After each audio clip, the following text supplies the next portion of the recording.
Eric Almirola starting 6th tonight. Let's hear what he has to say, Ryan. Eric Almirola, Ryan Blaney, Cindric, and AA in the booth. You got us? Yes, sir. I got you, Blaney. All right. Well, you've had plenty of laps around this place. You've run really well. Ran second here in the fall in the Cup race. Ran second last week at Richmond. I know that thing's fast. You're definitely one of my guys that I'm going to watch for tonight. What do you think this track's going to do as the night goes on? Yeah, you had to remind me about running second here in the fall, didn't you? You passed me with 20 to go. Made my mom, my grandma, my kids, everybody cry for the drive home. So that was actually really sad. But I've always run really good here. It's been a fun racetrack. It's been a place I just love coming to. So it's a lot of fun to come here with Joe Gibbs Racing in the Xfinity Series. Got a great car. Felt like our car was really good yesterday in practice. And everybody on this He Gets This team brought me a really fast Toyota GR Supra. So I don't know what it's going to be like tonight, honestly. I have no idea. So we'll just have to wait and see. I think we got a good enough car to be in the mix. Hopefully it's as fast as the Xfinity Internet. We're all racing. Well, there's 4 of us racing for $100,000. So hopefully we can get that and get a grandfather clock tonight. Yes, sir. Hopefully you get that $100,000 and a grandfather clock. And my sincere apologies for making your family cry. Hopefully you make up for it tonight. Yeah, man. Thank you, guys. Have fun. Enjoy the show. Should be a fun night. I didn't know this was going to be an emotional program tonight. You know, drivers don't forget. I was like, man, he ran good here in the fall. You know, complimenting and right when you hit him with the second place, I'm like, he's not going to like that. I know, but I just wanted to say Eric Almirola is really good here. You know, let's go from the veteran to the rookie, Jesse Love. First appearance at Martinsville, qualified 11th. Dial him up, Austin. Hey, Jesse, it's Austin, Adam, and Ryan up in the FS1 booth. You got us? Hey, got you, boys. Well, a rookie at Martinsville. Tell us about it. What are your priorities tonight? How are you going to get that thing in victory lane? This place is so dang tough. It's ridiculous. I mean, I thought Richmond was going to be hard, and this place definitely takes the cake for sure. But I got a great group of guys around this wheeling group, and really proud to be a part of it. So I think that we'll figure it out as we go. I just try to drive the heck out of it in qualifying, and I thought I made a pretty good lap. So just got to get some track position here and be aggressive, and I think that by the end of it, we'll be in contention. Awesome. Sounds great. Best of luck, Jesse. Keep it clean. I'll try. Mentioned Jesse Love starting 11th tonight. Here is the starting grid. Brandon Jones qualified on the pole. He's dropping to the rear. Cole Custer on the front row. He's looking for his second career win on a short track. Sheldon Creed starting P3, row 2 on the bottom. Jeff Burton, great qualifying effort. Virginia native, looking forward to having a really good night. Justin Allgaier, we said, going to the back for adjustments. Eric Almirola starting P6. Another really great qualifying effort by Anthony Alfredo here on row 4, starting P7. Also Ryan Sieg, P8 in row 4. Row 5, we got Sam Mayer and Austin Hill. Both guys that'll be looking to have a good run tonight. 2 youngsters in row 6. We talked to Jesse Love alongside him, making his first ever start in the Xfinity Series, 20-year-old Carson Kvapil. You can watch the rest of your starting grid in our pylon. Now we check in with our pit reporters, Regan Smith and Josh Sims. Hey there, Josh.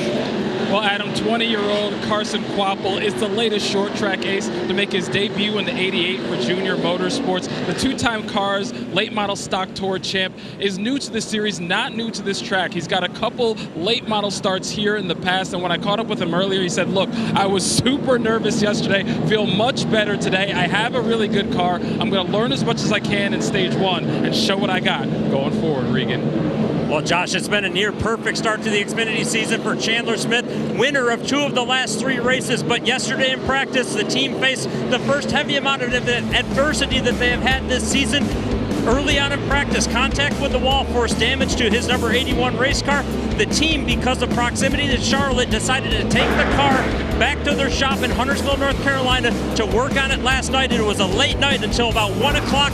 50 members of Joe Gibbs Racing showed up to help repair that race car. It is back here. It is all good to go today, but he will have to start from the rear as he tries to get another win. I'd say that is a championship effort, and Regan mentioned you had 50 different folks on board. Here's the timeline of what happened. As soon as practice qualifying ended, they loaded the car up, arrived back at the shop 10 p.m., completed the work on the car at 1 a.m., they wrapped it at 6, put it through the Hawkeye system, making sure everything was where it needed to be, left the shop in Huntersville at 11, arrived back here at the track, afternoon, and now they start in the rear. If you can pay this off with a win, what a statement it would be for this team. But because they didn't make a qualifying effort and they had all those changes, you have to come from the rear. Obviously, here are the other drivers coming from the back. We talked about Justin Allgaier, Brandon Jones, their Junior Motorsports teammate Sammy Smith also to the rear with those changes to the brake rotors on the front end, and a handful of other drivers also starting shotgun on the field. Let's listen in on Justin Allgaier's radio. I'm ready to go. Put a good show on here from the back. So all y'all boys. TV's proud of us too. They're actually super excited. They said they want to watch us come from the back, so, you know, why not, right? Showtime, right? That's right. Justin Allgaier runs really good here. I mean, you know, starting in the back, I don't think that's, like you said, he's not too worried. I mean, they got plenty of time to get up there. They run great. They're very confident at this place. Junior Motorsports always runs really well here. So, I mean, all three of those cars, I'm really going to be looking for, you know, to come from the front. Brandon Jones sat on the pole, you know, so he and Justin are going to be really fast, and they'll be up there before you know it. See the length of this race, 250 laps. Stage breakdown, 60, 60, and 130. Most likely strategy is pit somewhere toward the end of the stage or once the caution comes out at the end of the stage. And everyone has 3 sets of tires in the pits, likely would make 1 pit stop in that final stage. And we talk about our Dash for Cash, those drivers going for an extra $100,000 tonight. When you look at our pylon this evening, those 4 drivers will be highlighted in purple. Yeah, coming to the green, Sheldon Creed taking the bottom. Sheldon had a great shot to win here in the fall, you know, so he knows what it takes to get around here with the new team, so we'll see how he handles it tonight. Custer actually the control car with Brandon Jones dropping to the rear. It's a short track Saturday night. Off we go from Martinsville.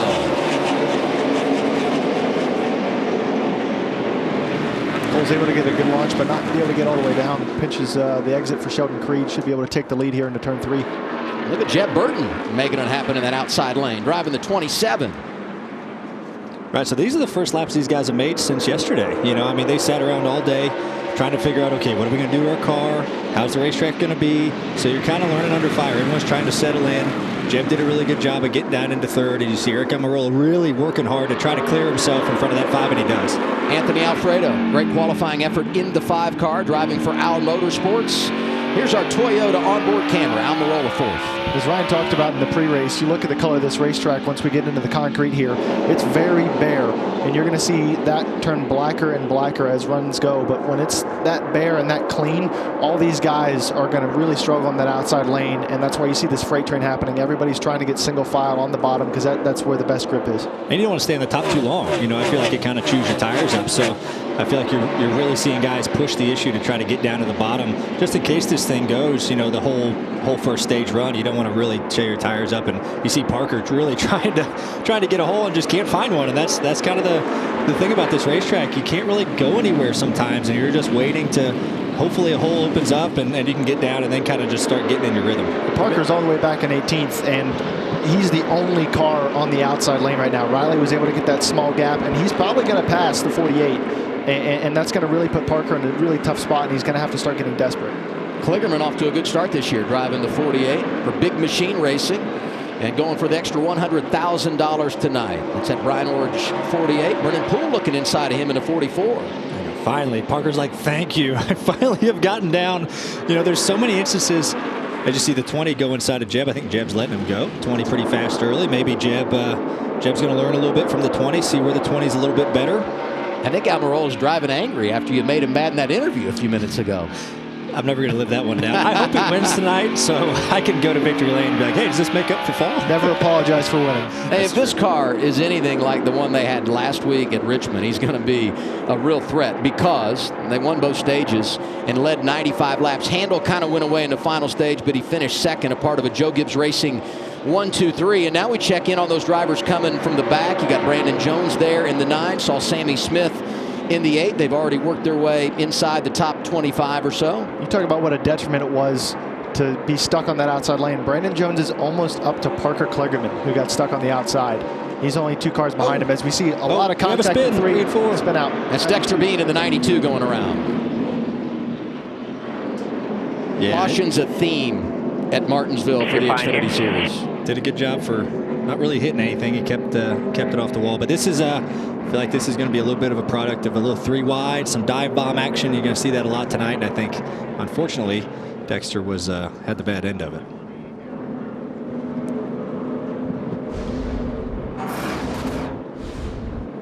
Yeah, so Sammy Smith gets a really good run off of 2, decides to take the 6 and the 92 3 wide, and room runs out really quick here. Yeah, I don't think those guys were quite ready for that. I don't think it was a bad move from Sammy's part. I mean, he started at the back, but I don't think anyone was ready for that move.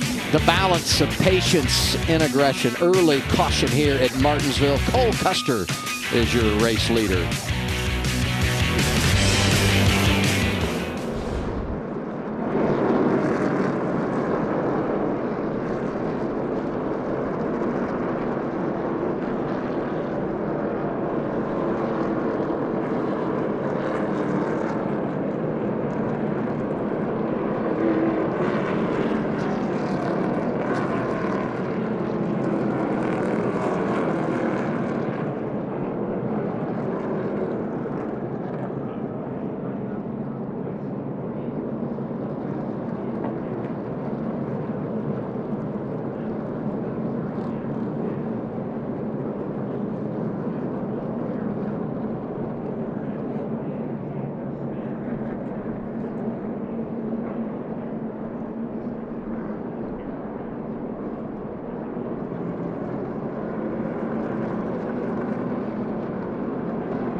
Sammy Smith started in the rear, aggressively moving through the field, said it's time to go. Into Smithley, he takes Bean for a ride. Bean was 25th when he went around.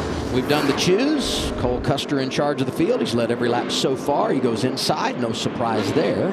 Outside of him, Sheldon Creed. And watch Eric Almirola inside lane, row 2 for the restart.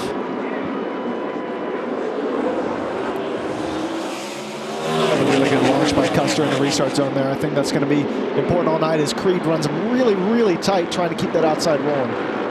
That's a role reversal from the start of the race when Creed was inside and Custer was outside. I think you got to fight for all you got when you're on the outside here. If you're Creed, Jeb Burton, you see that hole opening up behind you, you got to duck down and try and get on the bottom.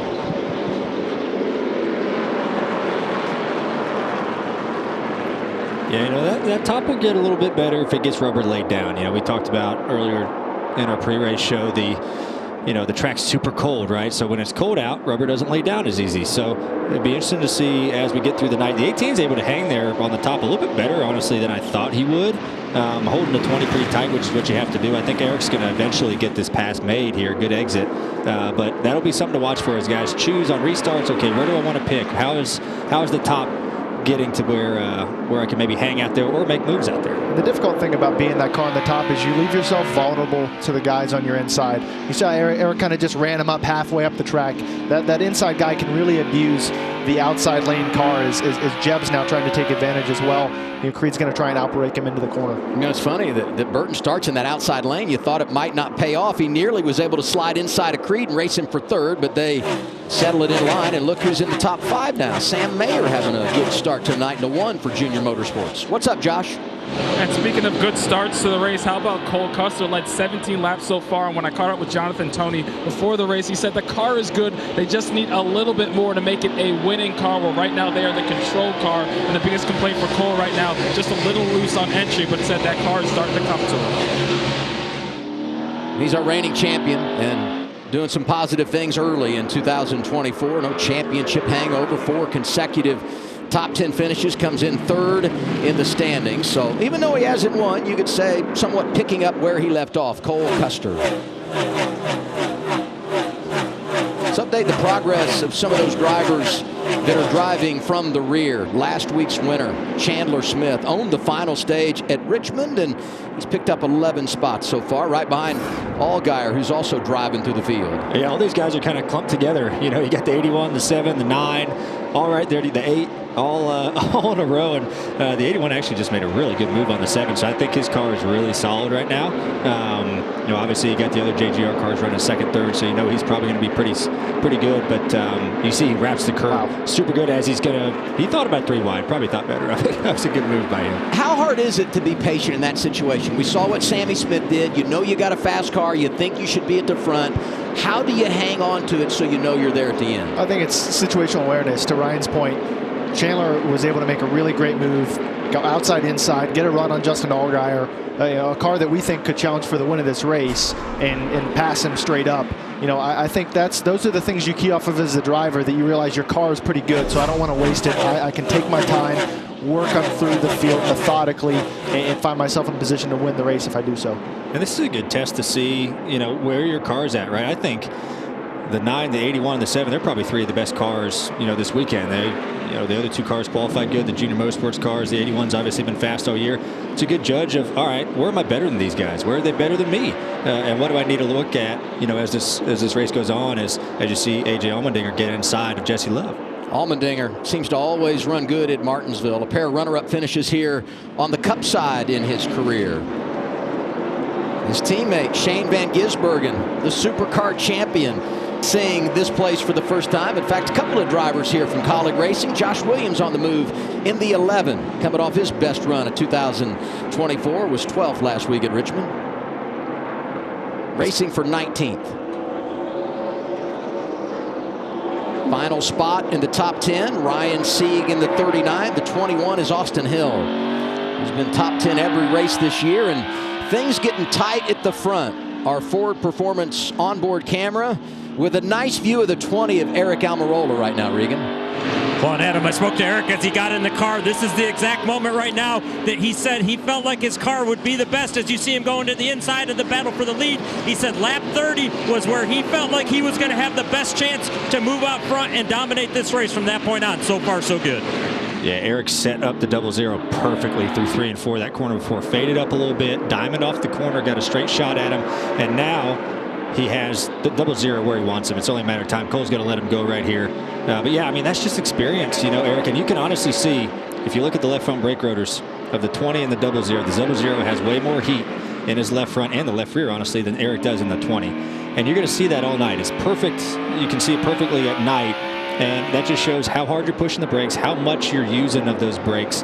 And as brakes gets hotter, your tire pressures are going to grow, right? So the 00 was good early. He's using a lot of brake. Eric isn't using as much brake, so it's going to let his car be a little bit better through the long run, and that's showing up. And I think what made Eric be able to make that pass, and Ryan and I have touched on it already enough to start this race, as you look at the racetrack, we've got a bit of a black groove going on here. And as that starts to happen, you can start to have that wide entry. You can start to do that diamond and start to try and cross over guys throughout the corner. And that's exactly what Eric did. Kind of waited for his time, got 30 laps into the run, saw that lane was available, and was able to use it.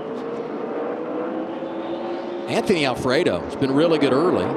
And right behind him, Parker Retzloff. We talked about Jeb Burton, and he's off to a strong start in 4th. But across the board, Jordan Anderson Racing, really good so far this evening. At 31 after qualifying on the pole last week at Richmond.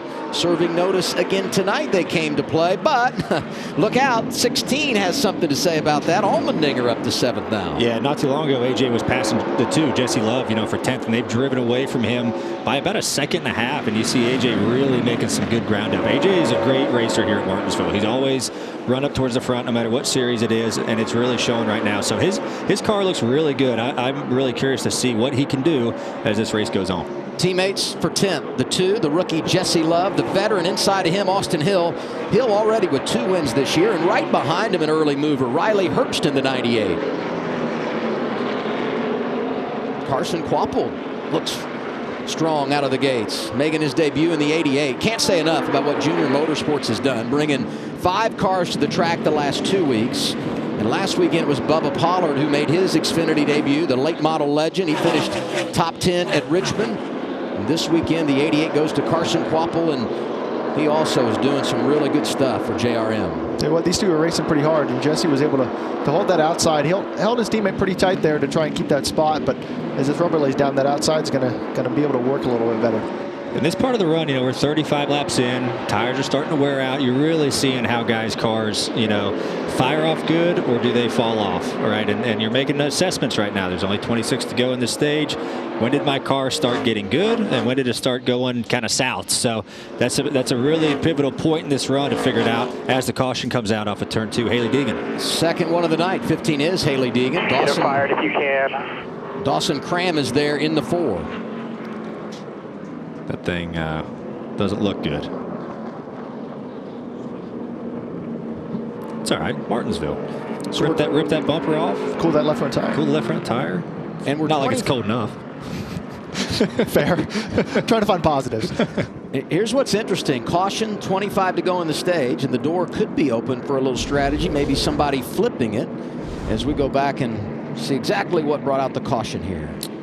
Oof. Yeah, hard to say whether he was getting pushed from behind or was that Poole behind behind Deegan, but she was pinching the 44 down onto the curb there, and obviously they all got together. It seemed like just ripped the nose off. That's really all the damage there was, but. That's a tough spot, right? I mean, you see this curb, this white and red curb on the inside. That thing is like 10 inches tall. And it's pretty steep. It's not like you can just. You see us run on the apron sometimes to kind of de-wedge the car to make it turn. You can't touch that thing. It's going to ship you off of it. So in that scenario with the 15 and Poole, right, she kind of held him pretty tight. He's against the curb. He's going to bounce off the curb and kind of get into you. So as the outside car, you have to really pay attention to how much room does that guy have inside of me, because there's no room for him to go down, right? He's going to bounce off the curb and kind of spin you out like you just saw there. So that's just one of those things where it gets really tight on the exit of these corners, and you have to be aware of where everyone's at all times. But that curb is treacherous, and you see it a lot. Guys bouncing off of it, bouncing into other cars, and it can cause problems quick, as we just saw. The one name that we didn't mention there that was involved in that accident, got a piece of it, Kyle Weatherman in the 91 on the right front, a little banged up as he tried to get through. Any takers? Well, here's what's going to be interesting is those drivers that started in the back, and we won't see them. I mean, they're just coming off turn 2 now. Those are the ones that I thought could be a candidate here. Pretty brave move. Coming. Yeah. I like that move by the 88. He was running 13th. Yep, all right? JRM's coming. Okay, yeah, all JRM. They must have had a team radio. Oh, the crew chiefs talking to each other. This tells you that. Hey, we're going to try to flip this. So, Regan, what do you got? Well, guys, you see it right here, an opportunity for some of these guys to pit early and maybe change up what's going on in the race for them. 2 of the cars that are going to pit right now, the number 7 of Justin Allgaier, his car is too loose. They were trying to adjust it before the race started to get ahead of the racetrack, which they felt like was going to tighten up as it went. They went a little too far. They're going to back out of that just a little bit. And the 9 of Brandon Jones, who was scheduled to start on the pole but had to go to the rear, he needs more rotation. The car's not turning with the front as good as he wants to through the middle. I talked to a lot of crew chiefs, and these guys that are calling the shots for those that started in the rear told me right around lap 35. If I had to make a pick for a lap number of when I want to flip it, this is it. They hit the sweet spot. They've got their service, and now they can play the game to get some track position at the end of stage 1. Second caution of the night. Brennan Poole Dawson Cram, Kyle Weatherman, Haley Deegan all involved at Martinsville.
It's been chilly this weekend here in Martinsville, but I got to tell you, the pictures have been beautiful. Lots of sunshine, and should be a fun one tomorrow for the Cup Series. Get our restart here.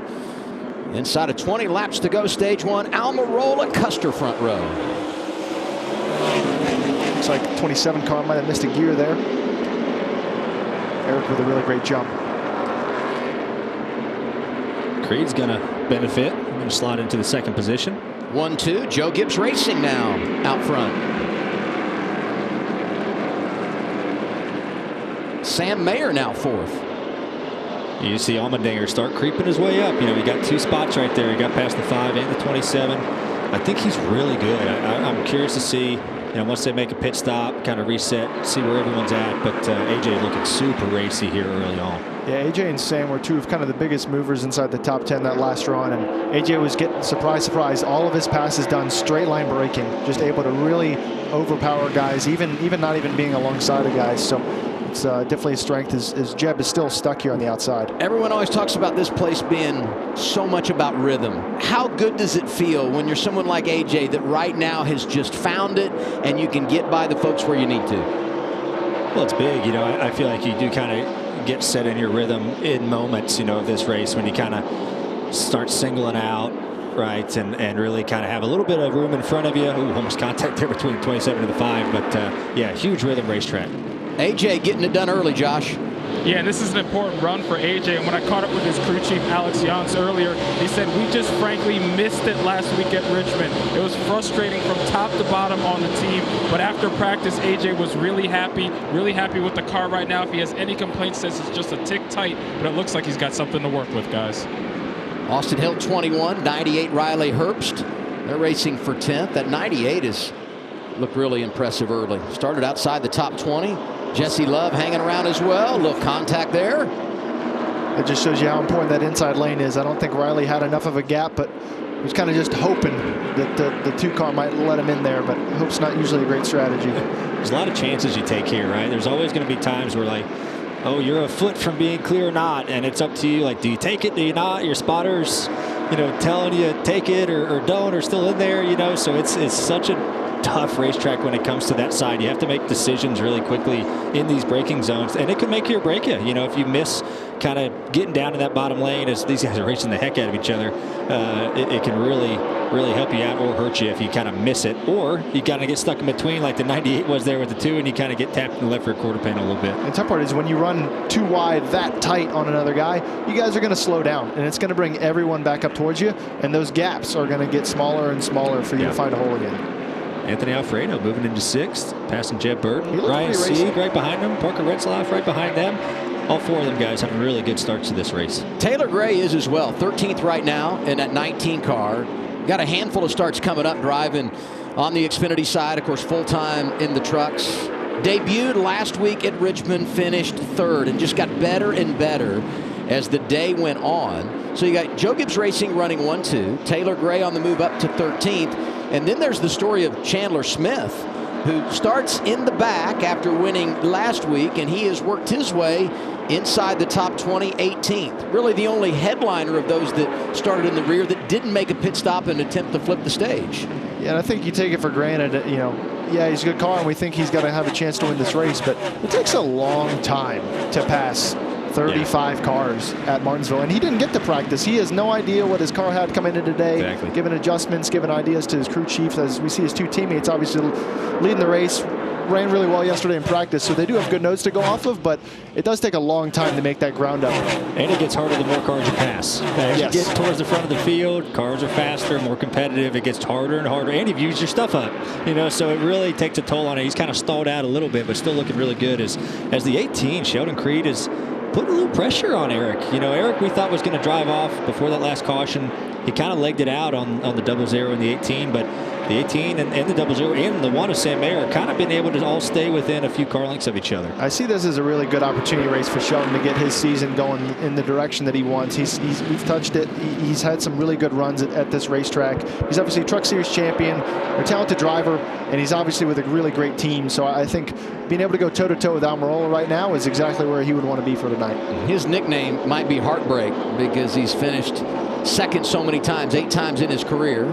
As we check on those drivers trying to claim some stage points. 5 to go, stage 1. Ryan Sieg 7th, Burton is 8th, Hill is there. Retzlaff a part of that mix. Jeb's got his hands full, man. Jeb is so loose right now. He is ready. The brake hose just fell off. It's like one of those Jack-in-the-Box things. I don't know whose car that came off of. Maybe the 21. I saw he has some nose damage. I don't know where that came from. A little contact on the restart. It might have knocked that hose loose. But Jeb's made a residency here in this outside lane since this restart. And to your point about being loose, it's not going to do good things for your tires. 3 to go on the stage. Been some really good racing all around the track so far tonight. A pair of cautions in this opening stint of the race. And now with 2 to go. Be curious to see how aggressive Sheldon gets. You know, full-time guy, stage win right in front of you, pressuring your teammate. How aggressive do you get here for a playoff point? Well, Sheldon hasn't raced Eric Almirola very much. But what I can tell you is you don't want to play that card early.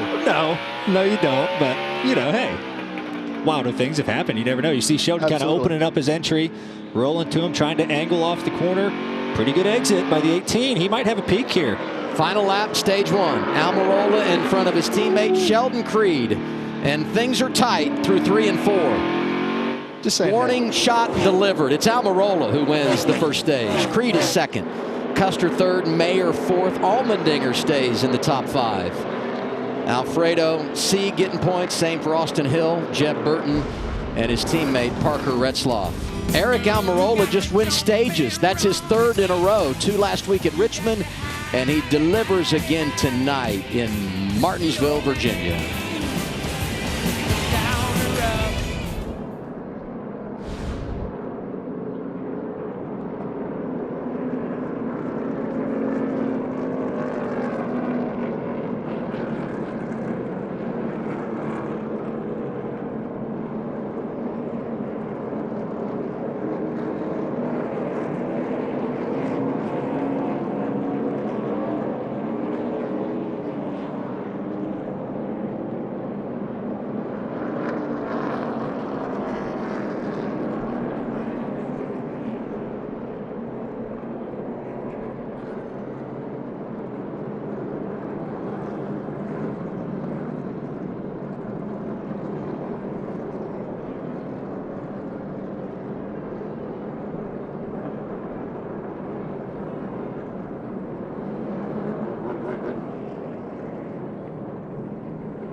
Tomorrow on Fox, it's week 2 of the United Football League as the Houston Roughnecks take on the DC Defenders. Spring just got stronger. The hard-hitting action continues tomorrow, 4 Eastern on Fox.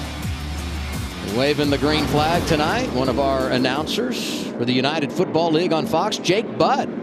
You see him on Big Ten Network doing college games, played at Michigan. You know, it's funny. He was in our production meeting, and we were all giving him a hard time, like, don't drop the flag. He couldn't have been more confident. I would have been a nervous wreck. He seemed to have it all in line, did a good job there. Man, I play football for a living. I'm not going to drop anything. Don't worry. Right. Tight ends have hands, so he's good. Pit road is open. Here they are, Josh. Start with the 18 of Sheldon Creed. Said that car was much better on that last run. He said he needs just a little bit more to finish the corner better. They're going to make a wedge adjustment to help him out. And then for the 00 of Cole Custer, he said he needs more rear grip on the long run. They're going to help him with an air pressure adjustment. Regan? Well, the 20 of your leader, Eric Almirola, right now, too loose on entry is his biggest concern, his biggest problem with his car. It's forcing him to not be able to turn the steering wheel as he gets into the corner. A little tight in the middle, but he said that's because of what's going on with the entry.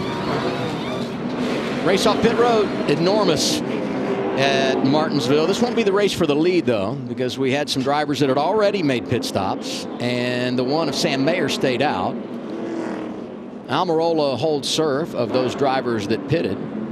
But when we reset, it's going to be a junior motorsports parade at the front. Those drivers that came down at lap 35 and Sam Mayer. So many good pictures under the lights at the paperclip. Racing's been physical, and we got more of it when we return on FS1.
Junior Motorsports in charge at Martinsville. Sam Mayer, top 5 run in the opening stage, stays out. So he'll be the race leader. Behind him, those drivers that had made pit stops earlier in the race, Sandy Smith, Justin Allgaier, and others. And they need something good to happen because a lot of bad luck in the first 6 races. Allgaier's going to win it at Phoenix, right? This happens inside of 5 to go. Sam Mayer has just found every accident, it seems like. Outside the top 30, 4 different occasions. Last week, Brandon Jones, so good in qualifying, running in the top 5, has an engine let go. Across the board, if it can happen, it will to Junior Motorsports. The organization's still looking for their first top 5 of the year, but they own the top 2 rows for the restart. A couple of penalties here on those pit stops. 98 of Riley Herbst had a tire get away, so that's not good for them. 48 also penalized Parker Kligerman, too fast exiting. You see the launch on the one. You see the launch on the one not be very good. It looks like the 9. Oh, we have a big stack of Austin Hill with a bunch of damage. Corey Heim, AJ Allmendinger. It produces our 4th caution of the night. Wow. So the 9 missed a gear on the upshift right at the start-finish line, and the entire rest of the field just wasn't ready for it. Oh, man. Yeah, that tore up a bunch of good cars, you know. Corey Heim. Hate it for Corey Heim. Career best last week, won the truck race at COTA and was really good here last night. And you know, AJ Allmendinger getting damaged. We talked about how strong he was in that first run of the race. Parker Retzlaff. Top 10 in the first run as well. Yeah, these are a lot of good cars. Leland Honeyman in the 42. As we're going to watch this, I would say the one thing that makes going up through the gears really challenging is when you're spinning the tires. Sometimes it's harder to get the car into gear while you're spinning the tires, and you see the chain reaction that happens to that. Those guys just, you can't see that far ahead. You're not really expecting something like that to happen, and a lot of radiators caved in and a lot of damage. And Almirola chose the outside here, and I bet you he's probably regretting it due to some of the damage he's going to get here. I think he got away like fairly clean. He might have some rear bumper damage, but that stuff's fine. Like, oh, he looks great. But yeah, I mean, it just stacks so quickly here. You run, you know, your gearing here is so if you miss a shift, I mean, it just parks you, you know, and everyone's running so tight together, it just accordions really quickly, and then you just have pandemonium like you saw. And watch how fast this happens. Yeah, and it comes from, you know, Eric's hit doesn't look that much, but it gets worse every car behind him. It does. Like, because the cars behind him are going faster and faster. The gap is bigger, and it just, poof. I mean, you come up on those guys so quick that you have no time to react. There's nowhere to go. It's not like it's a mile and a half where you can bail to the outside or miss this wreck, but it's really unfortunate. And Brandon Jones, he got away okay. You know, the guy who missed the shift, he got away okay. Austin Hill did not. Here's 21 radio. I'm sorry. 9 missed a shift there at the start-finish line. It's not your fault, man. Happened so fast. I mean, how many years we got to do this to have our together and get through the gears? How hard is it? I just don't understand. Obvious frustration there for a driver that's been top 10 every race this year, Austin Hill. His average finish coming into tonight, 3.3. Several cars involved. Our 4th caution of the night has turned into a red flag. Sammy Smith and Sam Mayer up front.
cliche to say.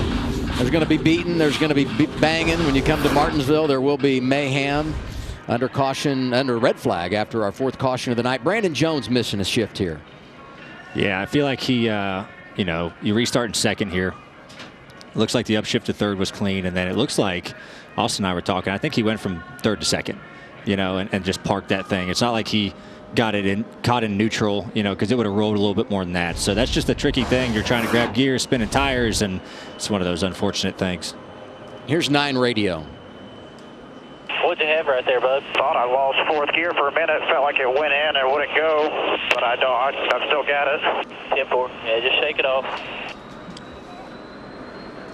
I love that. Just shake it off. That's what, I mean, that's what you need, right? You need that backup plan from the pit box, from the spotter stand. You see him playing with the shifter hander right here. Like, he's trying to figure out, did I lose 4th? Like, is this thing going into gear properly, right? And it's kind of hard to tell when you're sitting still. Once it gets rolling, I'm sure he's going to try to play through all 4 gears. But, yeah, you really see him working the shifter. Like, it looks like he's having a little bit of trouble maybe. I don't know. But, yeah, that was interesting to see. He might have some 4th gear issues. Let's go to his teammate, because they have the most interesting strategy of all tonight. Some pitted midway through stage 1. Others came at the end of the stage. Sam Mayer said, you know what? We're going to take the stage points. We're going to stay out, gain track position. Here's their radio once the caution came out into stage 1, talking strategy. Stay in. 10-4. Are you sure? Yep, 10-4. It's Marty Lindley calling the shots for Sam Mayer. Regan? Well, Adam, let's ask Marty about that decision right there. Marty Lindley decided to stay out during the stage break there. It sounded like your driver maybe questioned you just a little bit when you decided to do that. Is he maybe not questioning you now after all the mayhem that took place in turn 1? Yeah, that looks like, you know, we watched the truck race last night, and the guy that won the truck race decided to stay out, and I think track position trumps tires right now, so that's the reason for the call. And, yeah, you know, it's unfortunate for all the guys that got caught up in that wreck, but that's what happens sometimes when you're mid-pack. Gotta love it, Adam. These guys paying attention to other races out here, studying to get ready for tonight even. It's funny Marty mentions the truck race, because he used to call shots for Kyle Busch in the Craftsman Truck Series, enjoyed success here with Rowdy, and now trying to get it done with Sam Mayer. They were tremendous last week at Richmond and scored a bunch of stage points. And then he got hit on pit road by Taylor Gray. That took him out of the equation. But they've had some speed despite their finishes and in position maybe to get something going here tonight. We came back from break and we did the whole Martinsville mayhem thing. Well, let's rewind to last Saturday when we had, I wouldn't call it a Richmond wrestling match, but they were wrestling for position on track. Joey Gase, Dawson Cram, and Joey into the wall. And he's the owner, so he understands the implications of what happens when you get knocked out of the race. And he shows his displeasure by tossing the bumper cover. That cost him $5,000 midweek, courtesy of NASCAR. Yeah, you know, that's a first. I don't think I've ever seen a bumper it's cover like get if you thrown. want it, you can have it. I've seen Hans. Bumper cover, that's well, Allgaier threw his own at his own car after Phoenix. We saw that. That's true. That's true. So you got to get creative nowadays. Motions you know? run high. And Joey was very creative. These guys got sponsors out of this, though. They did. That is true. That is true. Let's get to know more about this duo.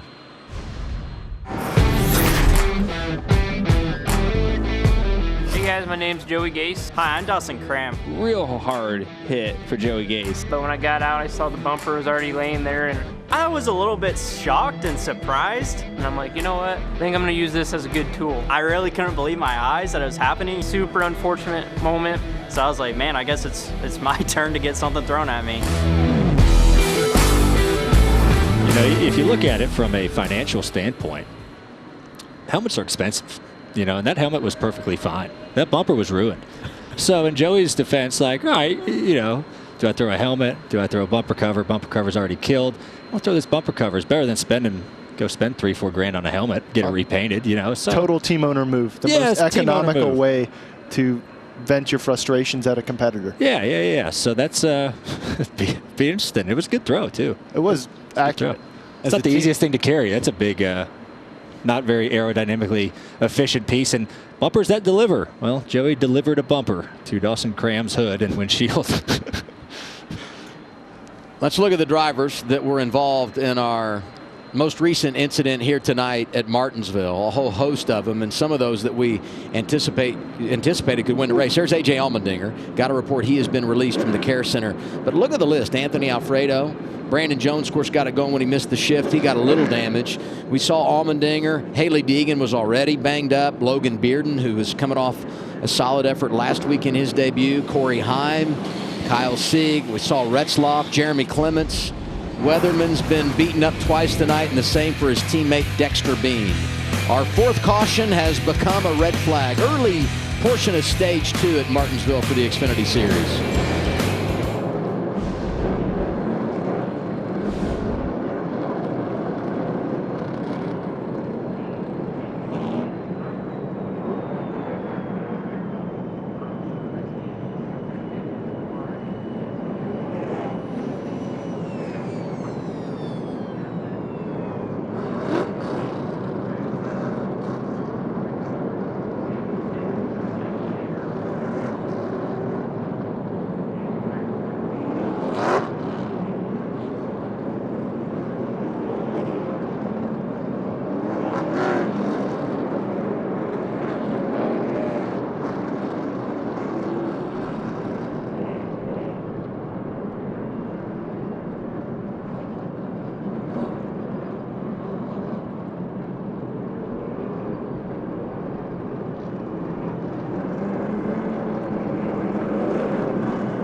I wish I knew why Martinsville is where everybody's brains just come out of their helmets. Common reference I like to use is it's like we all just robbed a bank and now we're running away together. It just sets you up perfectly for chaos. You know, it's so tight, it's so small, beating and banging.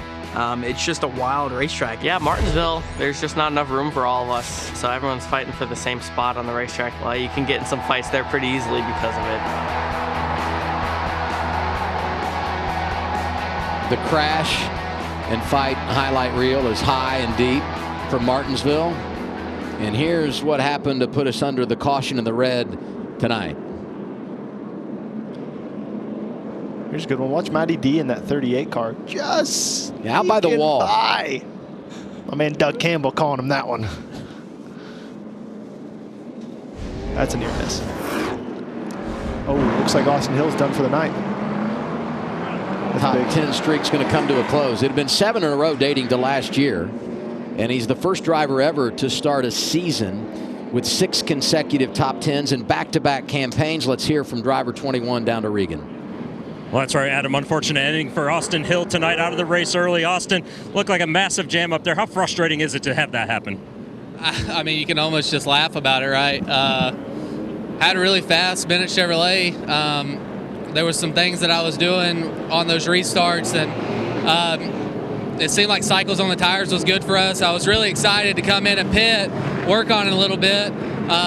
We got up to 8th, and I really thought that we had a top 5 Bennett Chevrolet, but man, I mean, it's just one of those deals. I haven't seen the replay, but it's almost like somebody missed a shift or something. But at the end of the day, I guess I should have seen it coming sooner and checked up earlier. I don't know what I could have done different. I'm going to go back and watch it and see if there's anything I could have done differently inside the car. But man, bummer of a day. Just I thought they were going to be as fast as the Xfinity Internet, and yeah, it just wasn't meant to be for us. So that's good old Martinsville for you. Short track racing at its finest. Thanks, Austin. Austin Hill done for the night. Teammate Jesse Love in the top 10. One of those drivers going for the dash for cash, and all those that are up for the $100,000 bonus are highlighted in purple in the pylon. Justin Allgaier third right now. But thank you for the pit strategy, because I feel like that area that just crashed would have been, you know, front and center for us. Yeah, we'll keep it on the positive side tonight, unlike the rest of our races this year so far. Yeah, we'll go with that. We still got a long way to screw it up, though, buddy. Thanks. I talked to Jim Pullman in the garage yesterday, so you stay away from me. You're bringing me bad luck, so I think I'm banned from going in the 7 pit area or visiting with them in the garage. But the strategy has worked, and it's gotten them some track position after he started at the back, after they changed those brake rotors. And you see what they're talking about here. You look at all the finishes, and there was a point in every one of those races where you felt like they had a chance to go out and win. Certainly Phoenix was one you thought they had in the bag, but in position to maybe go out and get it done here tonight. Well, I think you could hear in Justin's voice and Jim's voice is the relief that something crazy happened and we weren't a part of it. Like, that's sometimes all you just have to feel a little loose and ready to get back racing, because yeah, they've kind of had their fair share of unfortunate issues, and I think Justin must feel good about his race car for tonight for the rest of the race.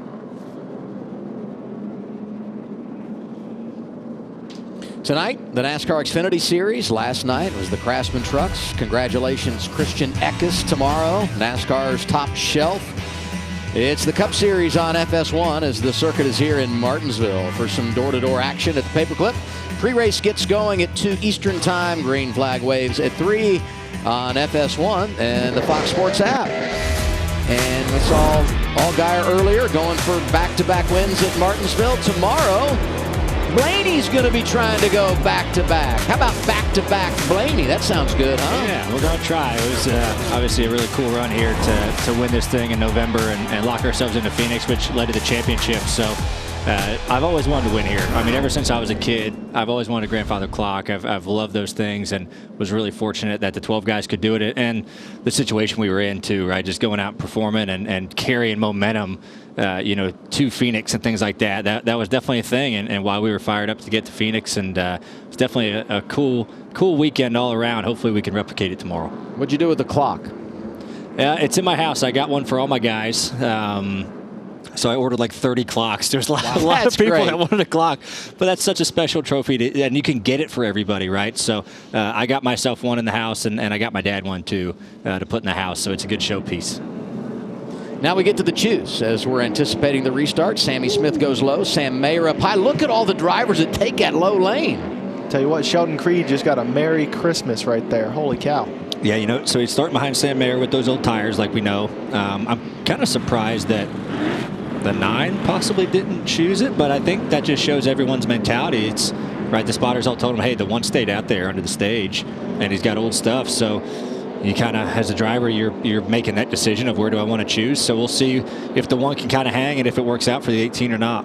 Yeah, I think that's a great point, because even on that last restart, you saw, Sam Mayer lost the lead because his launch was so bad with those older tires compared to Sammy Smith. So, yeah, it'll be interesting to see how they get through the first couple corners. And, even if you're Creed, maybe you move them into the 3rd lane and just keep going on your new stuff. Carson Quapple about to go to school, restarting up inside the top 10. Sammy and Sam, Smith and Mayer front row. We're green again at Martinsville. Pretty good restart by the 1, honestly, on those old stuff. As good as you could ask for. Yeah, and he's going to clear down into 2nd here, so that worked out really good for him. Might even peek at the lead. Oh, he backed out of it. Who needs tires, right? Just drive it down beneath your teammate. Didn't quite get there.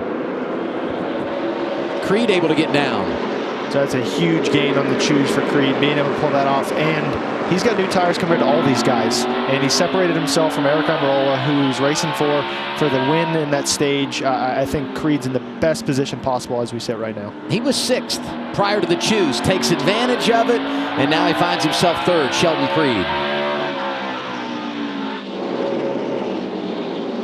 Veterans side by side, 2 of our pre-race favorites, Allgaier, Custer. Both were in the championship 4 a season ago. Yeah, Custer's in a tough spot, right? I mean, he's working hard. He's not going to get by the 70 guys. Saw he got loose. Now the 88's inside of him. The 20's probably going to follow suit. So Cole is really desperately trying to get down into a hole right now so he can just get back in a rhythm and get going. He might be able to get down. All right, he's going to get down in front of the 20 here. So limited damage there. As Eric Almirola says, "Thank you. I will take the top," and he's gonna give it a shot. Brandon Jones right behind him as he swings high. Jones look low. Things settle out into the corner. Almost halfway home, stage 2 at Martinsville, and we ride on board with Almirola, who won the first stage tonight. Chandler Smith, last week's winner, Almirola's teammate, started in the back, has worked his way inside the top 15. Oh, Parker Klingerman. As we get our 5th caution of the evening, this one for the 48 of Parker Klingerman. One of our Dash for Cashers. That's right, going for the 100,000, and they got off to a tough start tonight, got banged up a little bit, and here they are again. And you know, he had a penalty on pit road, which kind of set him back in there and led to him. I see tire marks on the left side door. Oh, he probably had a flat before then. Probably got all run the makings into. of 2 cars running side by side, maybe somebody's splitter or side skirt kind of running into that left front tire, and eventually it lets go. Yeah. So obviously we haven't seen that, but there's a good chance that happens at this track all the time. And there's no interliners at these short tracks like Martinsville inside these tires. So when it goes down, it is down on the earth.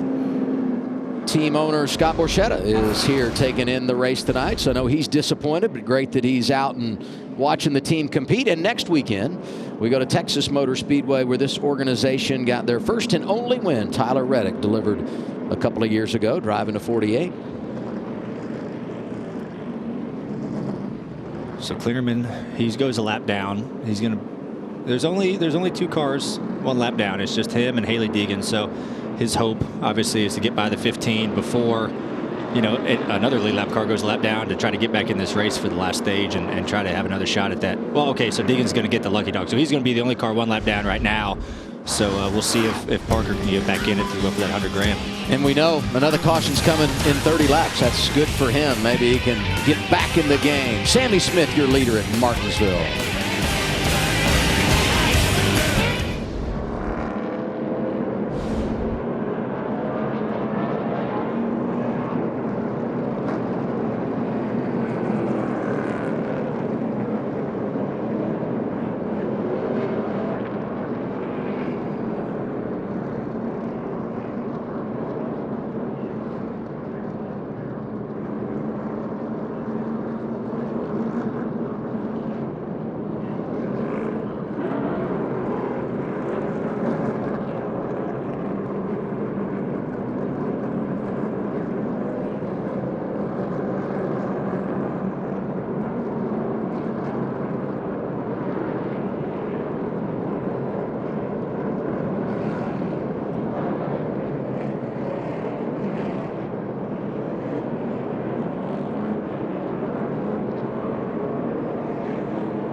Halfway through stage 2 here at Martinsville for the NASCAR Xfinity Series. Thanks for spending part of your Saturday night with us. With Ryan Blaney, Austin Cindric, I'm Adam Alexander. Restart coming. Teammates on the front row. Sammy Smith, Sam Mayer again. Another good start by the 1. Stayed pretty even with the 8. And I feel like he might be able to slot down into 2nd right here. Yep. So he's done a really good job. The 1 is Sam Mayer here the last couple restarts of launching with the 8 well and being he got the curb. Opens the door for Allgaier. We're just about to compliment their strategy decision. Oh, I think he might have a problem. And then you know how it is. Those tires are great when you're up front. Those old tires, you get shoved out of the groove in traffic, and it changes the game big time. He's stuck on the unpreferred lane here now, too. I wonder, I mean, it looks like he definitely got onto the curb, but taking him a while to get gathered back up, and yeah, lost all of his track position back, just on the fringe of the top 10. Justin Allgaier working hard to get down in front of the 18. Doesn't take it. He was clear. He didn't take it. He's confident he can maybe roll that top again. Well, the 18 with a good corner, able to stay at his left rear. You look at the racetrack right now. It's pretty cleaned up from a rubber standpoint in the first 2 grooves. So you're going to really struggle on that outside here for a little while, I think. Almirola back up to 5th as they continue side by side for 2nd. Creed and Allgaier.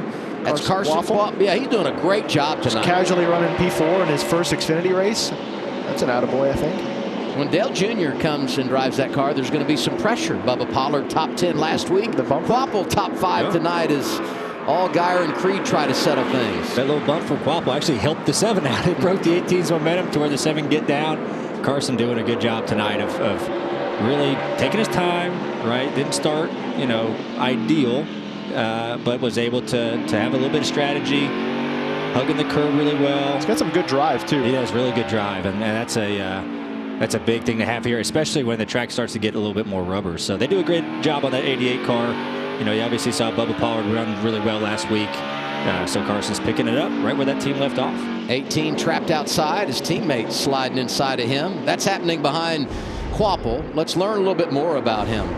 20 years old, Mooresville, North Carolina. The big headline for me is his dad, Travis, who won the truck championship back in 2003. I saw Travis today here supporting Carson, but if you see Carson walking through the garage like I did yesterday, you're like, it's a double take. It's a flashback. You think it is his old man, but he's rolled his sleeves up, gone to work, and you saw his stat line doing some good stuff in the Cars Tour, late models, and he's raced here at Martinsville, so he feels comfortable even though he's never raced in the Xfinity Series. Contact Custer and Creed. I'll tell you what, once Creed got moved out of the way by the 88, he has not been able to get down again until now. But that's just how much you can't stop the bleeding sometimes when you got cars lined up on the inside. We were a caution away from talking about how Sheldon Creed was in the best spot possible with his tires, and now he's back, fighting outside the top 5 with a tire advantage on some of the cars in front of him. Yeah, in the second lane of the racetrack on that top, it's at its worst, on the restarts, because hot tires pick up all that rubber that we talk about, and to where, the bottom is the preferred lane, it only becomes maybe slick when it gets rubber laid down on it. So the top really struggles on restarts, especially on like fairly new tires. Maybe if you get 50, 60 laps on your tires and you have a restart, it can kind of hang because the drive on the bottom car is struggling. But yeah, that's just a tough spot to be in, and you saw Creed lose a little bit of track position, so we'll see how good his car is if he can make it back up. When you have an opportunity in this series, you have to take advantage. Jeb Burton quick yesterday in qualifying and paying it off, 8th right now.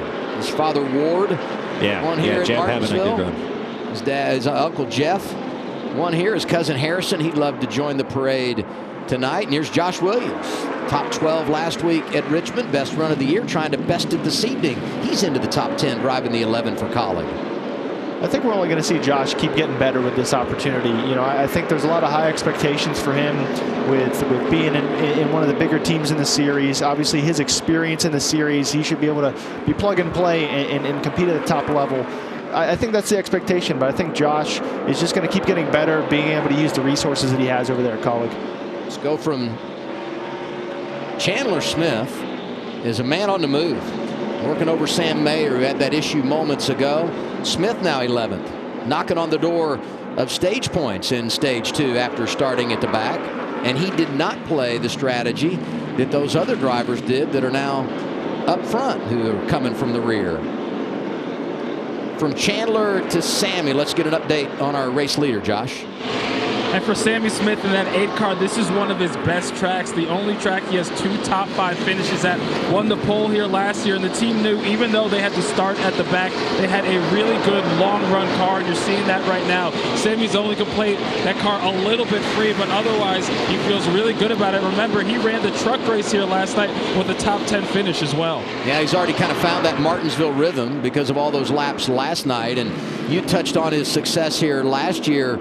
Josh, he's leading a ton of laps at this place. 147 after he won the pole here a season ago, and he's approaching 200 in his career. That's better than any other track, but he's got company. Here comes the veteran, Justin Allgaier. Yeah, you see Justin putting all sorts of pressure on. Kind of just got to him, and you see Justin able to kind of wrap the curb longer than the 8 car. You see how much lower he comes off than the 8. That's going to pay dividends as this run goes on. Justin's going to take a little peek. All right, think better of it. Hey, I'm here. Justin opens his entry up, try to get a little bit better run off that corner. It's pretty good. Justin definitely has a superior car right now, and he's being very disciplined. Discipline to the curb is a big thing here, and it just helps you out so much better on the long run when you can come off low and straight like that. It just saves your tires, and that shows up. So we're going to have a good race here to the end of the stage, and Carson Quapple's closing in too. These guys haven't driven away from him. We're starting to get to that point in the run where this track's starting to change color, and you see that with Justin moving up his lane, being able to find some grip.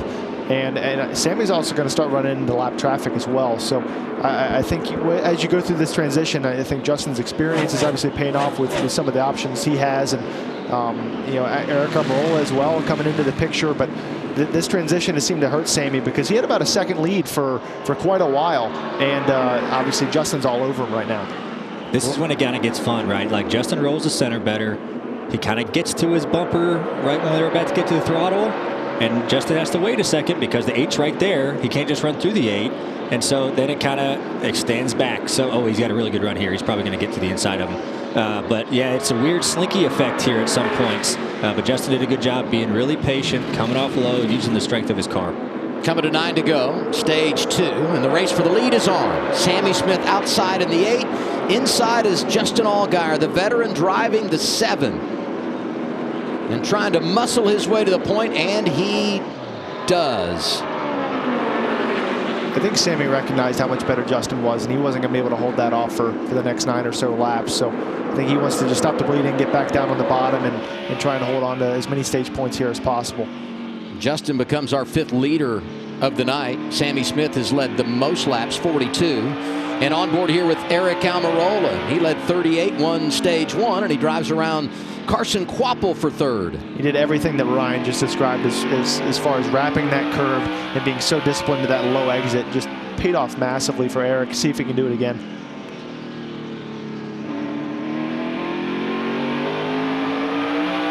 You have to admire the patience of Almirola, who won the opening stage and looked really, really good. Got trapped on that restart, but was able to hang around, and over the course of the long haul, put himself in position to win again as Chandler Smith continues the climb.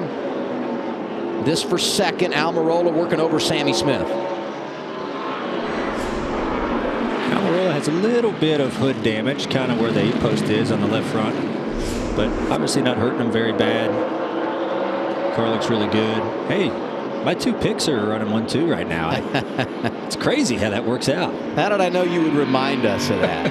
I said give me a driver to watch. Now he's claiming they're his picks. Just like how he reminded Eric that he beat him in this. Yeah, like there's some kind of payout at the end of the night. Real humble guy, you know. I'm just pointing out the guys Just I facts. said to watch for Just are facts. running well as SVG. You're right. Gets by Jesse Love. SVG, Way to first change the time seeing this place. Gosh, look at SVG out there running really good. Look at all these young drivers. 2 rookies here going for Rookie of the Year. Van Gisbergen, Jesse Love, really Taylor Gray's in that same category in the 19. This is only his 2nd start.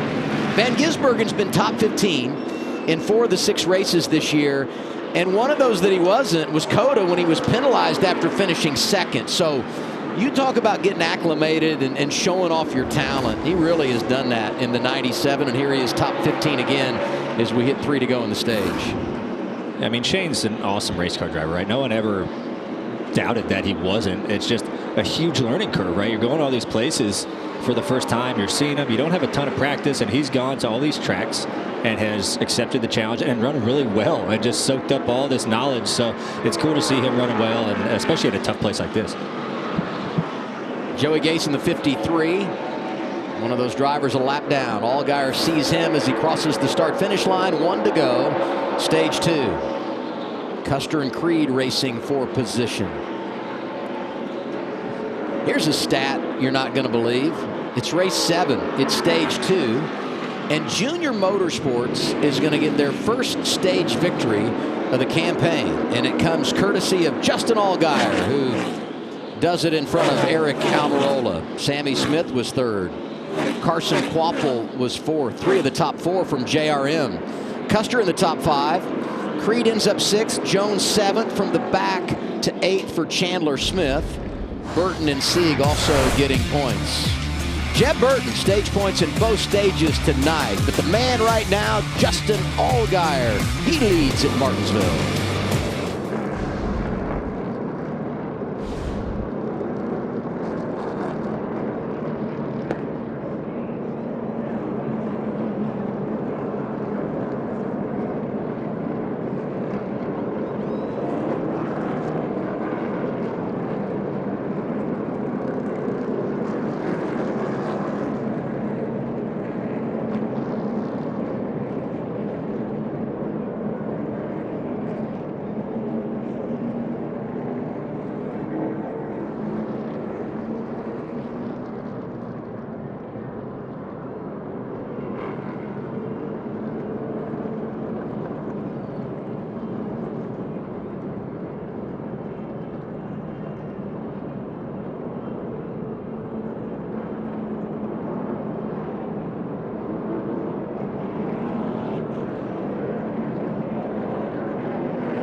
Elton John reminding us it's a short track Saturday night. We're getting our money's worth so far here at the stage points. Eric Almirola good, winning the opening stage, collecting 19 stage points. Solid effort for Cole Custer, Sheldon Creed. Justin Allgaier, no points in stage 1, but he wins stage 2, and his teammates right there behind him. So Joey Gase able to stay on the lead lap there at the end of stage 2. That's enormous because Parker Kligerman gets the free pass. He too will be back on the lead lap. Pit stops ending stage 2. Here they are, Josh. And for the 8 of Sammy Smith, said he fired off good, but towards the end of the run, he just couldn't finish the quarter, chattering those tires too much, so they're going to try and free him up to help him out. For Carson Quapple, he said that car is almost perfect, just a little snug towards the end, so they're going to make a track bar adjustment. Regan?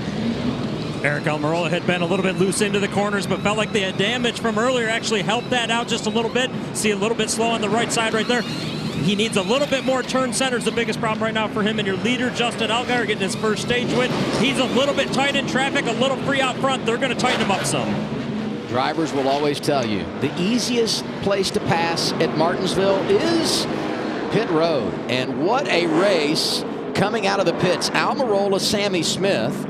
The tracker says Almirola +1, Sammy Smith +1. Creed with a great pit stop. His crew gets it done. He's +3. Allgaier losing 5 positions in that exchange. Another one that lost a ton of spots was Carson Quaffle. We'll reset and get the restart when we come back to Martinsville for the final stage.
Mentioned going to break. The problems on pit road for Justin Allgaier. What do you guys see here? Oh, there it is. Jackman with a slight hesitation coming around the front. Also a penalty for Taylor Gray, 19 team, over the wall too soon.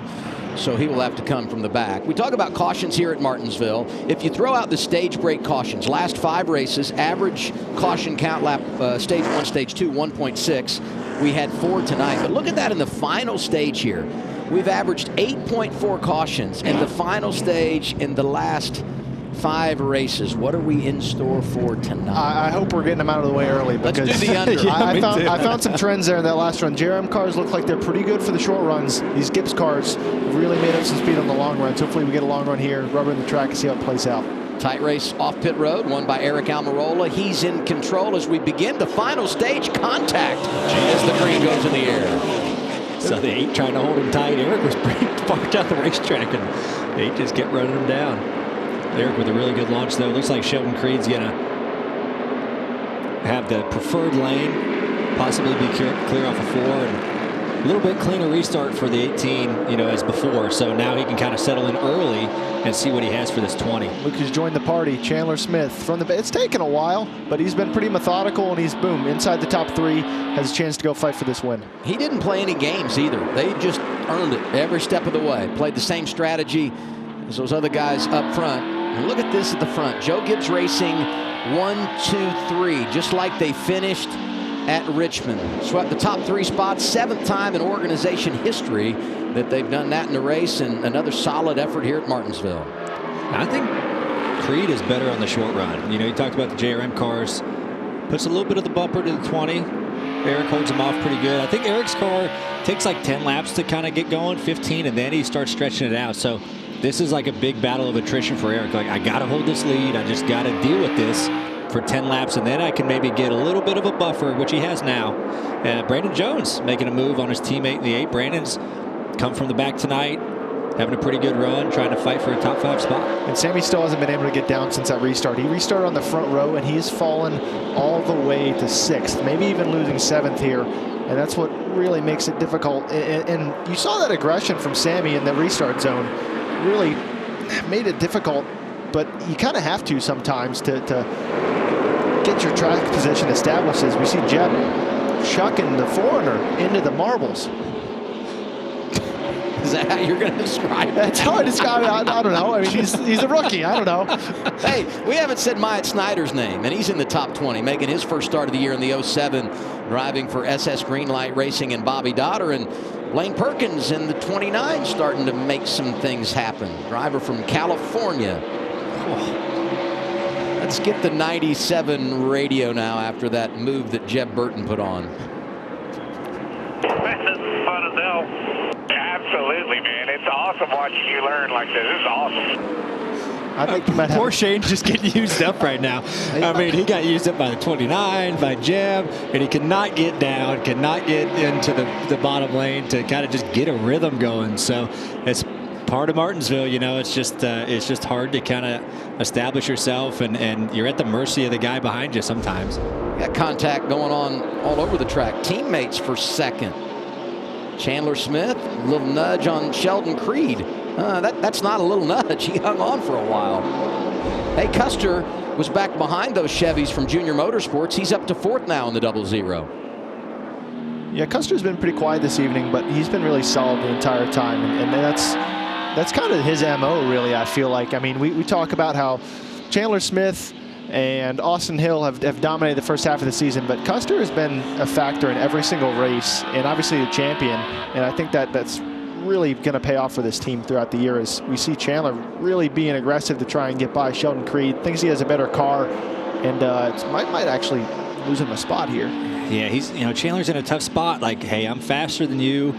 You know, he's faster than Sheldon Creed. I got to use you up a little bit. And now I have to fend off the 00 because I'm in this sandwich. So he has his work cut out for him here. And he might lose 3rd here to the 00. He'll get back down and go back to work. But yeah, 81 definitely very fast right now. Let's do our Toyota top performers. Flexing their muscles tonight at Martinsville.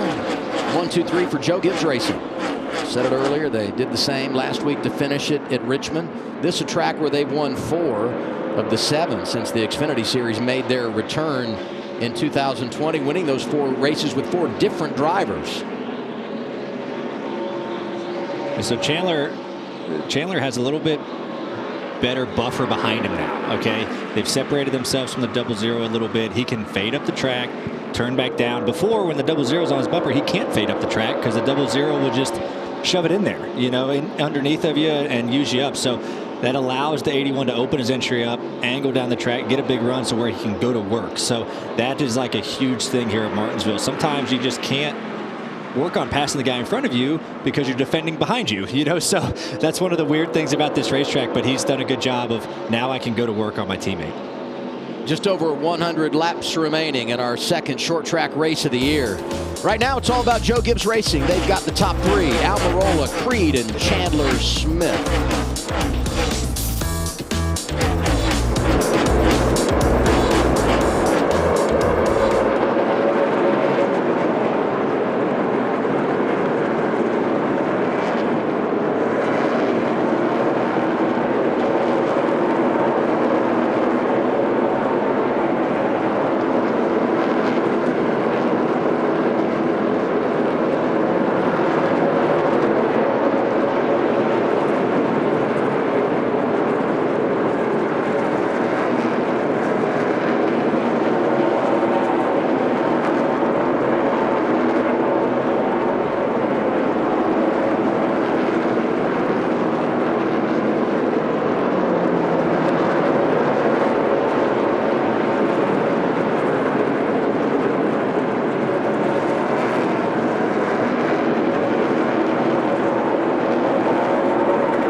Kligerman making some progress. He's 19th.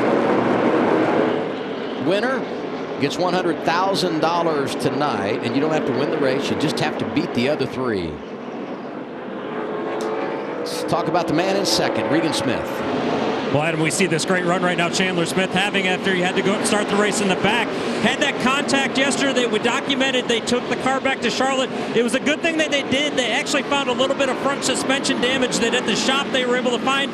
Weren't sure that they would have found it here at the racetrack, so a bit of good fortune that they did that. As for the car right now, just a little bit lacking of lateral drive off the corners, but he's been pretty happy all night. I want to update that story as we see teammates racing here for 5th, Allgaier and Brandon Jones. Because we did it off the top, but just to give you an idea of what Regan's talking about, Chandler Smith wrecked yesterday in practice. Their race shop's 2 hours from here in Martinsville. So they said, you know what we're going to do? We're going to load it up, take it back to the shop. They did. Worked on it all night long till 1 o'clock in the morning. Wrapped it at 6 o'clock this morning. And then at 11 o'clock departed and came back here to Martinsville. He starts in the back, had no laps yesterday, and here he is from the back to second. And let me tell you what's impressive about the second-year driver, first year at Joe Gibbs Racing. He comes into tonight with 2 wins, an average finish of 3.3 through 6 races. That's the second best all time. The only guy better coming into tonight than Austin Hill and Chandler Smith through 6 races, Kyle Busch, who was 2.2 10 years ago. So that's some elite company right there. Yeah, Chandler does a really good job, from last year. Over at Colleague, making the move to JGR, he's done a really good job of learning quickly, and props to the guys at JGR at the race shops that spend all night working on that thing. They travel.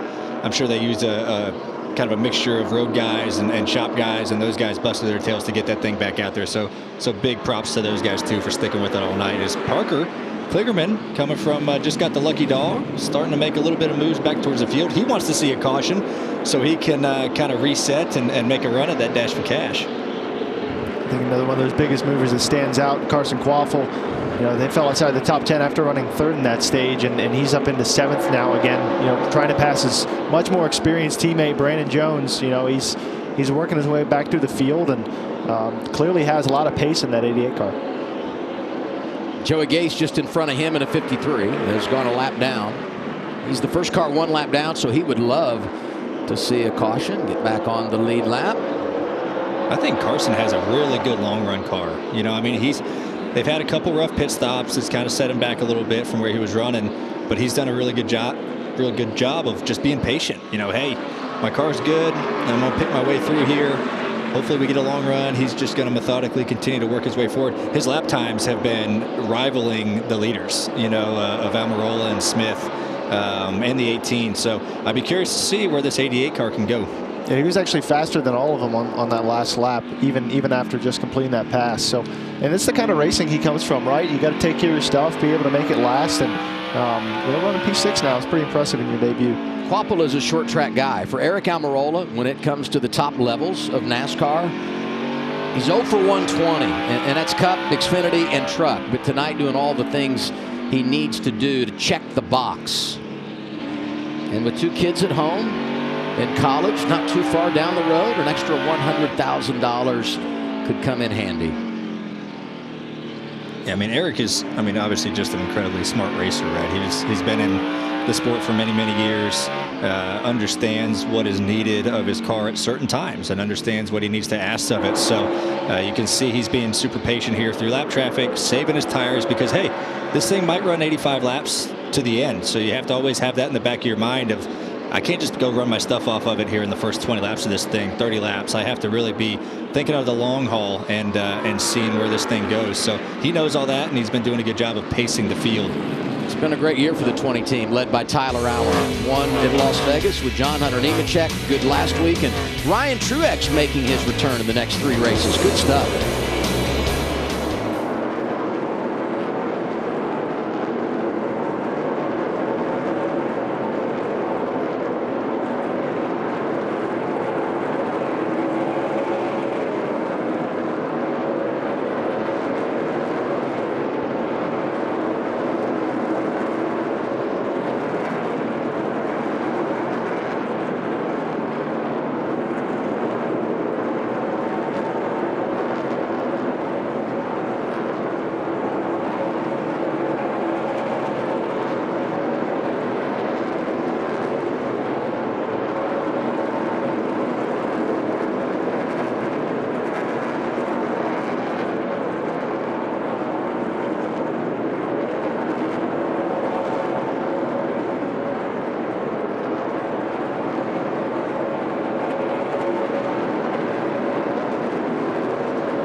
Debris puts us under caution for the 7th time tonight. Everybody's got a set of tires. The question becomes, do you pit or do you stay out, try to maintain some track position? I would anticipate most will come down, get that last set of stickers, but we'll see if there's any games being played here.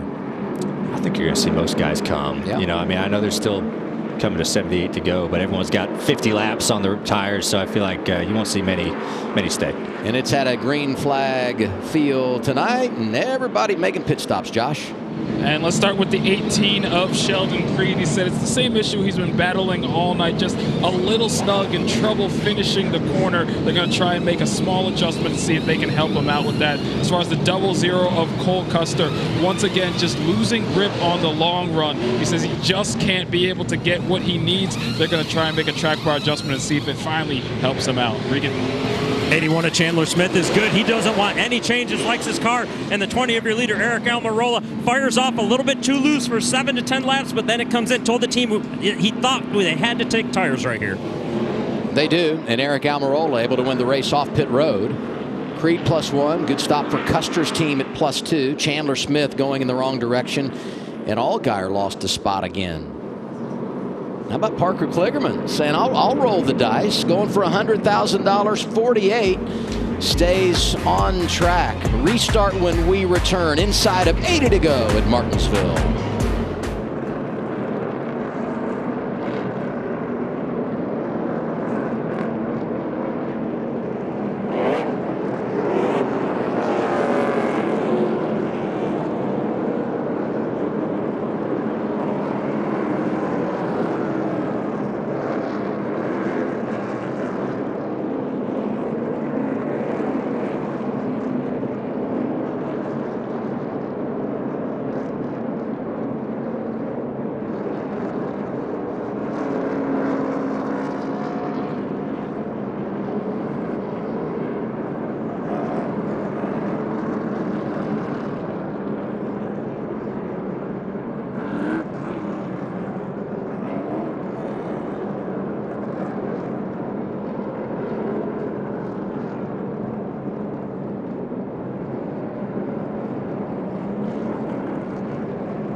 When you come to Martinsville, you always talk brakes, and racing under the lights is special because you always see those glowing rotors. It's always cool to see, right? It's a cool judge of who's using them more, than the other guys, and it's super cool. And Martinsville, you always get some pretty good brake glow. So restart. Parker Kligerman was out of tires. Yep. Right. That's why they stayed out.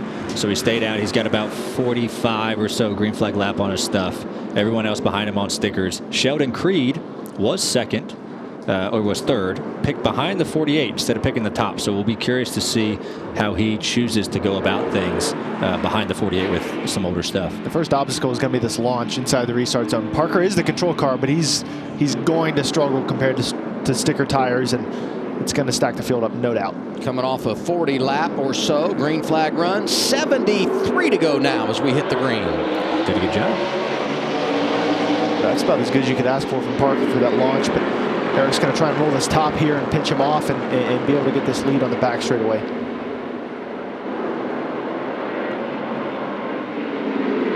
Yep, we see the 18 getting aggressive. Yep, moving the 48. 48, middle of 3 wide as Almirola gets the lead for second. Sheldon Creed, Cole Custer, and Chandler Smith, after losing the spots on pit road, is up to 4th. It really is that time of night. I mean, you got to go. I think if you want to keep pace, you got Chandler Smith. Bottom of 3. All these guys into the corner. Oh, slight contact. Here comes the 81. Creed not going away. Sammy Smith back in the picture. Oh, wow. I mean, Chandler Smith sees the win and $100 grand, right? I mean, so he's like, I have got to go. My car was similar to Eric's before that last run, so he's got to be aggressive, you know, to try to get these spots and get back to where he was running before the yellow. Look at 5th and 6th. Stewart Haas Racing teammates Cole Custer and Riley Herbst. Ford is currently on a 14-race winless streak when it comes to short tracks in the Xfinity Series, but both of their drivers in the hunt with 70 to go. You know, behind this, Justin Allgaier stuck on the outside lane behind the 48 car on old stuff. He finally gets down, but he lost a ton of spots at that exchange, getting trapped on the top behind the slower car of Klingerman. And you, Parker, you have no tires. You can't go anywhere, yeah. And it's really, really frustrating because everyone else, the urgency is super high for everyone in the field. We talk about, you know, the 81, you know, going for the spot here. It just gets. Yeah. Pretty good job to hang on there. How about it? Yeah, still out there. Luckily, they were able to keep it going pretty straight. These two are going to have an interesting finish to this race, I do believe. And the competition meeting going to have quite the conversation next week because they have really gone after one another, very aggressive among teammates. It's really what you expect to see when you come to this racetrack. No doubt, and I think they all just don't want Eric to get too far away. Eric was able to manage his stuff with 1 second lead that last run and be in a comfy little zone where he could just do whatever he needed to. And I think these guys need to get to where they put pressure on him throughout the entirety of the run because I think they have the pace. It's just, you know, who sorted it out to be second. And I think Chandler, you know, we've seen Sheldon struggle at this part of the run, you know, throughout the night. And Chandler, it's kind of his first time to really get all this clean air and be able to do something with his car as he's trying to work on an over-under, see what the track's got in it. Maybe he doesn't quite have it in yet. Wait a few laps later to see if that line's available.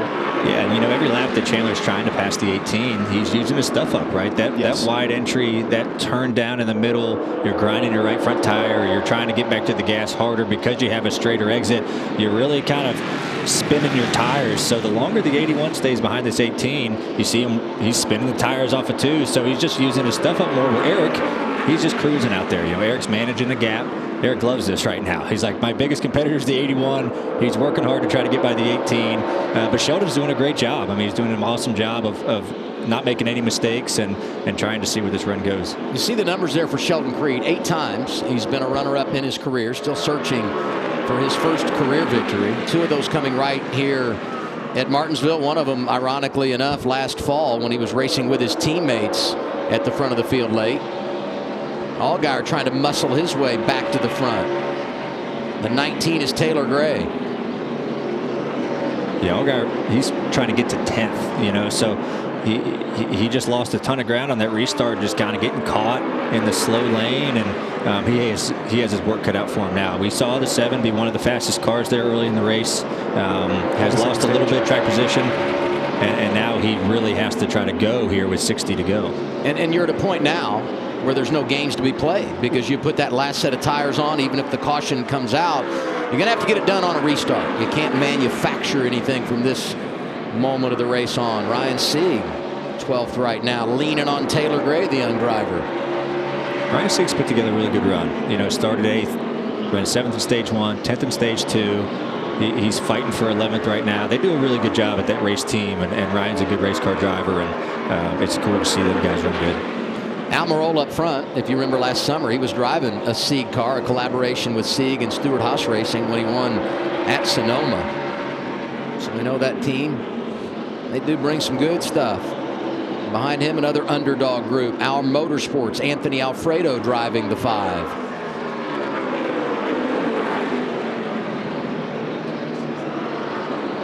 Jeb Burton not going away. And it's another race, another first time seeing a track for the rookie Jesse Love.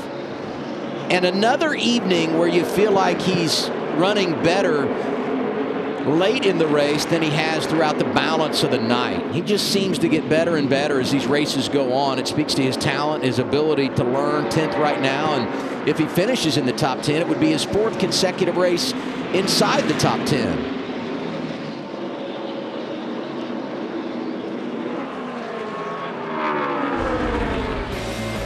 Look at what this driver from California, reigning champ in the ARCA Menard Series. First 3 races of the year, he's winning stages, leading laps, got those 2 poles.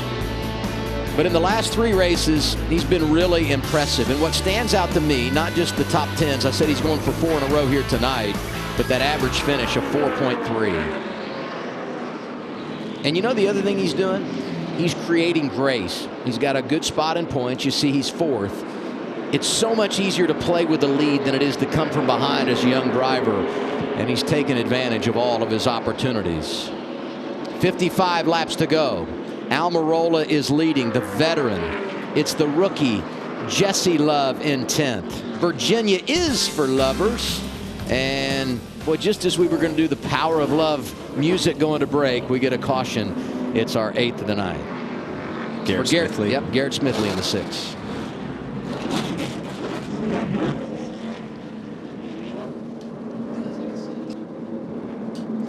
My detective work, when the left rear bumper is torn off, usually gets torn off by a right front of a car. So I think that's Garrett might have had some help. Good detective work for Uncle Blaney.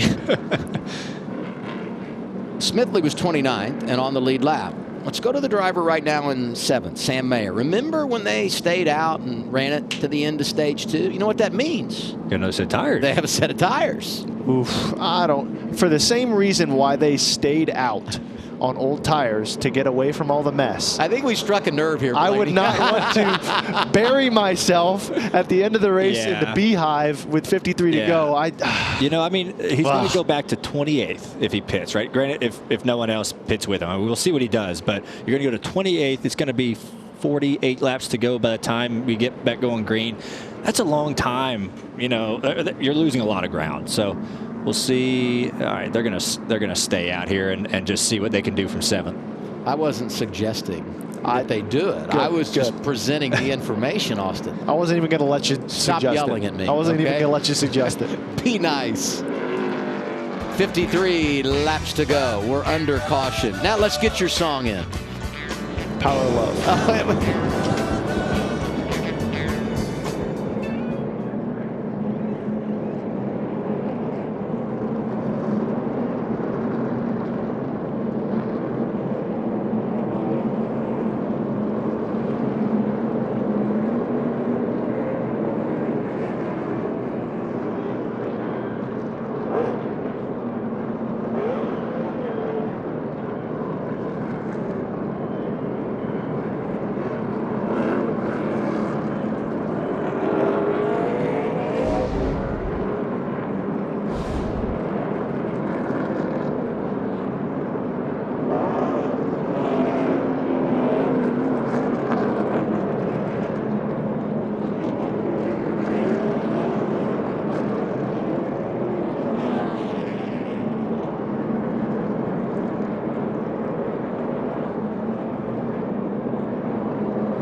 You know, the NASCAR Xfinity Series made its return to Martinsville in 2020. It raced here from 82 to 94, had a long hiatus before coming back in 2006, and then ultimately coming on a consistent basis again, as I said, in 2020. When you look at the 7 races in the last 4 or 5 years, we've had 7 different winners. In fact, if you go on back, the last 13 races here have produced 13 drivers getting to victory lane. The one common thread here, you got to drive for Joe Gibbs Racing or Junior Motorsports, because they have been able to get it done on each of those occasions. Gibbs winning 4 of the 7, and they're in position to do it again tonight, running 1, 2, 3, just as they did a week ago. And if they finish 1, 2, 3 tonight, got a long way to go, but they would be doing that back-to-back top 3 sweeps for the first time since 2016. So they've added a lot here. I'm a little curious. Yeah, I am too. I didn't think the choose was open, and I think some guys thought it was open. I think there was a miscommunication to either the drivers or what. Okay, I think they're sorting it out now. Possibly, I don't know. This is interesting. I'm going to watch.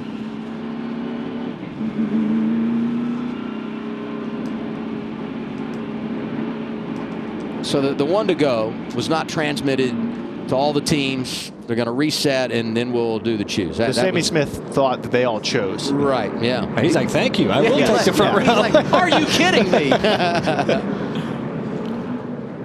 Racing before the race.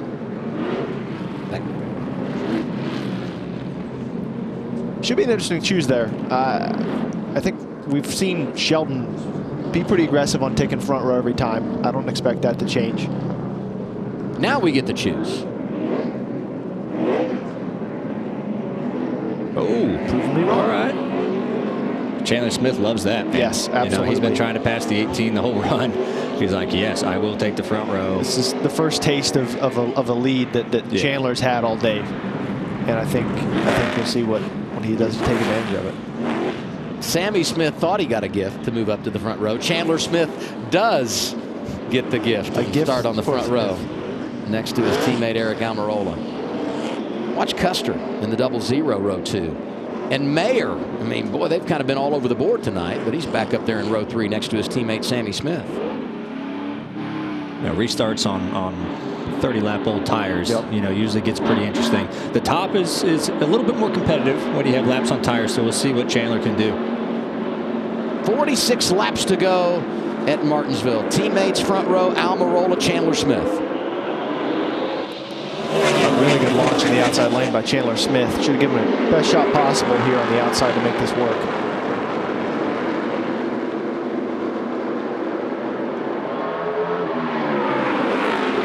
Got word from NASCAR. The restart is under review. They've looked at a couple tonight. No penalties yet. He's hanging tough there on the outside. Doing a really good job of hanging out there. See Eric trying to run him up the track a little bit to Eric, so Eric can just get a little bit straighter launch. That tells me Eric feels like he's under threat. If he's already pulling that move, washing him up, you know, 1 lap after the restart, you know, he's got to go. Here's Sheldon Creed. Now Eric has him in a little bit better spot, right? If he gets a nose ahead, he can maybe take a little bit more real estate from the 81. He's doing a great job on the outside here. Still nose to nose going into turn 3. Got a thumbs up. Restart is all good as they battle for the race lead side by side. Almirola and Smith. And this is the toughest spot possible because, I mean, this is your teammate, and you are racing for the win, and you're racing for $100 grand. And we still have 43 laps left, but to be out of control of this race is super important as Eric finally gets that pass done for so long, and Chandler's just going to sneak back in front of his teammate. Little contact between the 18 and 81. 18 said, no, sir, you're not getting that in front of me. That loss of momentum allows Sheldon Creed to drive through to second. You know, I look at the 81 racing the 20, and I rewind to last week. Eric was so strong stage 1, stage 2, but the final stage, Chandler Smith got it dialed in and was able to win by more than 4 seconds at Richmond on that long green flag run to end it. But here he's third, last week's winner. Creed is second, and Almirola leading again. The veteran's been out front for 115 laps. Think Shane's going to send the 27? I think he's thinking about it. Give him a little payback from what Jeff did earlier. Squaring up. This for 15. Yep. From Love from New Zealand. Oh, Brennan Poole wedging through. 3 wide. Brennan in that 44. Look how beat up that car is. And he is on the lead lap running 18th. Jeremy Clements on the lead lap as well behind him. Looks like a modified. And there's the 43. It's Ryan Ellis, Virginia's own, trying to get a top 20.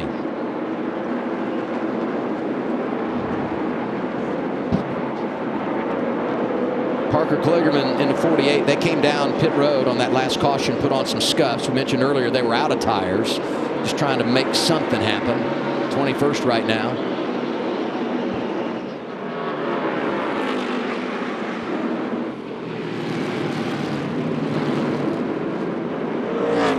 You see Allgaier getting down on that curve trying to get around Riley Herbst. He's still trying to recover that track position he lost from that last restart. You know, he got stuck behind the 48 car. He's been all over the back of the 98 car for the last handful of laps. And this is a difficult part in the run where the track isn't quite wide enough yet to find some options. So he's going to be working over that back bumper until that outside lane starts to get rubbered in. Anthony Alfredo right there to pounce, you know, P9 of maybe Justin hitting the 98 the wrong spot, you know, and the 5 looking to pick up another spot. Really good run for Anthony. Sam Mayer, good thing he didn't pit there, Adam. Yeah, no doubt. Hey, now don't put that on me. Don't you go the way of Austin Cindric here. You know, Almirola leading this race, a big baseball fan, which takes us to this. Next Saturday on FS1, a bitter rivalry is brewing in the Lone Star State. Now Corey Seager and the reigning champion Rangers battle Jose Altuve and the Astros. It all begins 4 Eastern on FS1 next Saturday. Corey Seager went to the same high school as Bubba Wallace, Northwest Cabarrus in Kannapolis. I think they were there at the same time. Bubba starting on the front row here tomorrow next to Kyle Larson. Coverage begins 2 Eastern on FS1. That's a fun fact. There you go. Are the Rangers at home next week? We should all get tickets, go to the game, because we're going to be in Fort Worth. Another NASCAR triple header. Trucks Friday night at Texas Motor Speedway. Xfinity on Saturday. Cup on Sunday. The 20 hasn't really been able to drive away from the other Gibbs cars. You know, Eric's probably managing the gap. You know, he's got 6.5, 7/10 lead. You know, he's probably just managing everything, coming back to 31 to go. I feel like the 81 is a little bit quicker than the 18, but the 18 actually found a little pace. The 81's just not beating his bumper off anymore. So Sheldon Creed, they might have worked on that car a little bit, making him a race-winning car here late in the race. I mentioned we're going to Texas next week. NASCAR Xfinity Series, round 8, Saturday afternoon, 1:30 Eastern time on FS1. Joey Logano, feel like he's here most every week, right? But Ross Chastain, first ever trip to the Xfinity booth. You have any advice? This is like your second or third, Austin. What would you tell Ross as he comes up to the booth for the first time next week? I don't know. I got nothing good for advice. you. Don't wear a bow tie, because apparently it drives people crazy. But here I am. Allgaier, Riley Herbst. Talked about the night for Alfredo, hanging tight in the top 10. Mayer trying to get 4th away from Custer. Mayer's on the move right now. One car showing a lot of speed here late in this race. He needs it. Mentioned all the bad luck for Junior Motorsports, and he shouldered the load for most of it. Just wrong place, wrong time, so many occasions. Now, Almirola is probably, I don't know, 10 laps away from getting some pretty dense lap traffic. We've got around this 42 car, and we're about, you know, less than a straightaway away from lap traffic to come up. So it'll be interesting to see what happens. I think that's really when guys who are good and have their tires under them at this point in the run are really going to show up. And with only 28 laps to go, it could definitely play a dynamic into the end of this race. Last week at Richmond, Almirola led 95 laps. That's the most he had ever led in his career. He's bettered it tonight. You see the graphic. Just about to hit 130. I'm happy to see Eric racing in the Xfinity Series. Full-time forever in Cup. Said he wanted to step back, spend more time with his family. Going to run right about 12, 15 races for Joe Gibbs Racing this year. And Eric just is not Racing. He's become a mentor for all their young drivers. What an asset to have, not just behind the wheel, but in the shop, on the pit box if he's not racing, and doing a great job of being a team player. What an interesting perspective that must be. He's sitting there, he's racing those teammates for the lead, for $100 grand, and he's also supposed to, be somewhat of a senior position. He said, here's the deal. Let me give you some advice on racing in the Xfinity Series. If I'm leading 25 laps to go, don't pass me, right? It's framed really well for him. Yes, 100%. Anthony Alfredo making a move to the inside of Riley Herbst. That's for P8. It's an impressive run. They obviously qualified well, and you sometimes take that for granted, but he's had that pace all races. We're obviously heating up here for the battle for second. Yeah, Chandler, he's starting to lose patience now. He's like, man, I've got to go. Eric's starting to stretch out the lead a little bit. 18's starting to struggle. The one is coming, is catching these guys quickly. So Chandler has to make a choice. Like, hey, if I mess around any longer, the one's going to pass me. You see him get really aggressive here because this is his only shot to go up there and get the 20 before he gets passed, by the one. 81-18 side by side, and you guys have said it multiple times tonight. Oh. Loose. There goes Chandler up the track, but he does complete the pass. Chandler, Eric Almirola, both going for an extra $100,000 tonight. I'm not sure this is over. Creed goes wide. Sam Mayer drives through to third. Crossover. That was a pretty interesting exchange. Obviously, Creed got super loose into one and gave Chandler the opportunity. Then Chandler got really loose under the 18 as he was trying to finish the pass. Bit of a messy run, and Sam Mayer looks like he's going to be able to capitalize on this in the outside lane and continue this momentum he's had coming up through the field. He's passed several really good cars to get halfway through this run. It's been a solid night for Junior Motorsports. All 5 of their cars inside the top 12. And you got 4 of them inside the top 9. Quapple now in the 9th position. And this has put a 2-second gap for Eric Almirola since those guys started battling for second, and he's just now starting to get into lap traffic, which gives him a ton of flexibility as far as how urgent he has to be with putting those other guys a lap down. Yeah, I mean, you see one lap he gained half a second, right, with those guys racing super hard. So that he loved that right there. Just give him a little bit of a cushion. Second and third with Mayer and Smith are probably going to start racing harder here. So Eric's just picking his way through lap traffic. Hopefully no yellow is what he's hoping for right now, that he can bring this thing home. There's still a lot to play out here with 18 laps to go. 9 miles. His first win of the year, Eric Almirola.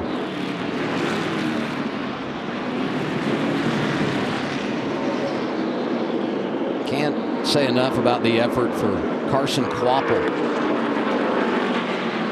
Look out Sam Mayer. Lap traffic may open the door for him to get second away from Chandler Smith.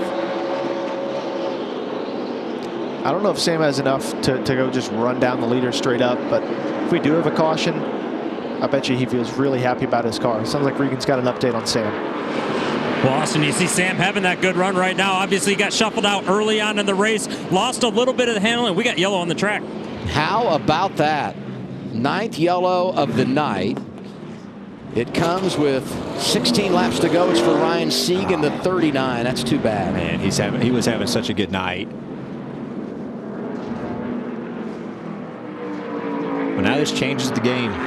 Brings the one car who is probably the only one who could rival the 20. I feel like the 81 kind of fell off a little bit. He burned his stuff up racing the 18. See what happened to Ryan here. He was running 15th. Ooh. Hard to tell. Either got really loose in or had a brake lock up or lost some brakes. Yeah, you can't really tell from that angle if the left rear appears to be up. So maybe he might have got wheel hopping. You kind of see that sometimes. Yep. And these cars can wheel hop. You get in the corner a little faster and get on the brakes quick. It starts chattering the rear tires. And once that happens, especially here, gosh, there's no saving it. Going to get this restart right around 10 laps to go. And that takes me to all the dramatic finishes we've had here at Martinsville in recent years. 3 of the last 4 have ended with a last lap pass. Brandon Jones, when he won, actually stayed out the entire final stage. They were wrestling behind him, dash for cash money on the line, and he said, I'll take the win. And then the fight after between Mayer and Gibbs. That fall, Ty Gibbs with a spot in the championship 4 on the line, bump and run on his teammate. He wins under caution. And then last fall, teammates duking it out when Sheldon Creed was at RCR with Austin Hill. And this was just nuts, right? But they come off turn 4 and somehow, some way, Justin Allgaier able to get through, get the win, and move on to the championship 4. And, well, Austin Hill and many at RCR obviously not feeling good at the end of that one. The first thing I think of for this restart is the choose. If you're Sam Mayer, it is the easiest choose of your life. You're going either on the bottom or the front row. It's pretty simple. I think Chandler Smith has a very difficult decision. You know, he hung really well on the outside the last time he was there. And Sheldon Creed, Justin Allgaier are kind of waiting in the wings for those decisions. But this is where this choose cone becomes really, really important to short track racing. Chandler Smith running second, and we know how aggressive things have been between he and his teammate Sheldon Creed. Hey, let the 18 know I've had horrible rear mount issues all run, so that was not intentional by any means. I mean, I did mean to ship him a few times, but I did not mean to drive into his door like that by any means. Man, you know, you talked about troubles getting in the corner. You could actually see the left rear wheel start kind of bouncing. That's that wheel hop we were talking about. The 81 actually wheel hopped a little bit into 3, and it caused him to get up the racetrack into the 18. And that's what happens when you dive into those corner hard with a lot of wear on your tires. So, yeah, I mean, the choose, Austin, I think the 20 takes the bottom. Easy. You know, so the big decision is, does Chandler Smith take the front row? I feel like you have to. You got to take the front row. Tires are worn out. You did a good job. You almost got the lead last time. You hung out there for a handful of laps. The top is just getting better as tires wear out. So that's the chance you have to take right now. Eric takes the top. Took the top. Man, that's next 3 guys. That's a lot of trust. It's so, the guy beneath. Yeah, it's 100%. So there's two risks in that, right? It's that you got to trust the guy on your inside. Granted, he's your teammate. Okay, if there's anyone you're going to trust, it's going to be that guy. Yep. And 2, Eric saw how well Chandler held the outside on him last time, and it was clearly enough to really inspire this choose. And I think the other thing that's super critical about this is the launch. I think the launch is going to win the restart.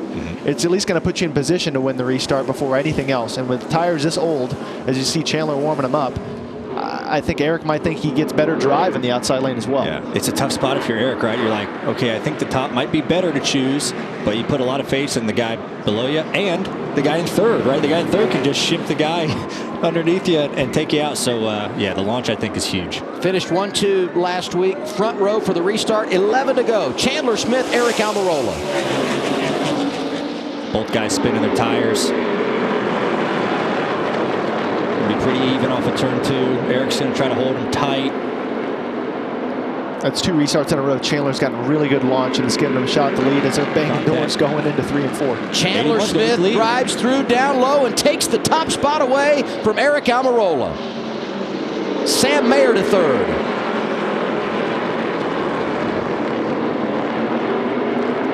Okay, here we go. 9 laps to go this time around. Almirola back to the inside. He takes over the top spot. Sam Mayer smells blood now. He sees what Eric's willing to do to win this race, and Sam feels really good about his car. See what happens here for these last couple laps. Should be a great battle.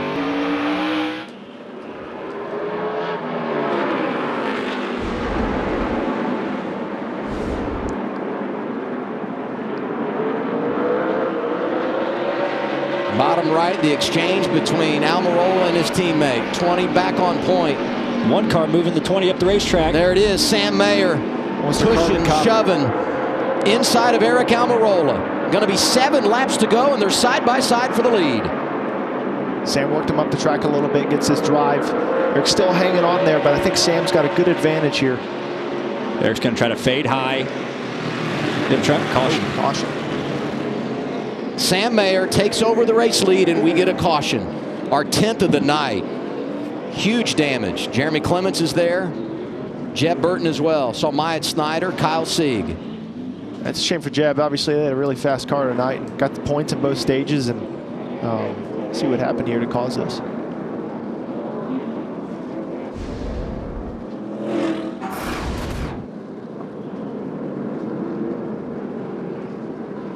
Top right of the screen looks like Jeb was in the middle of 3 wide and lost a bit of drive on the exit, and some guys got stacked up from behind, and just a lot of contact. Yeah, Jeb was getting used up for a few laps, and left rear looks cut. He might have had a cut left rear there off of 4, and you saw it. Yeah, I think he had a left rear down and slowed up and kind of got run over from behind.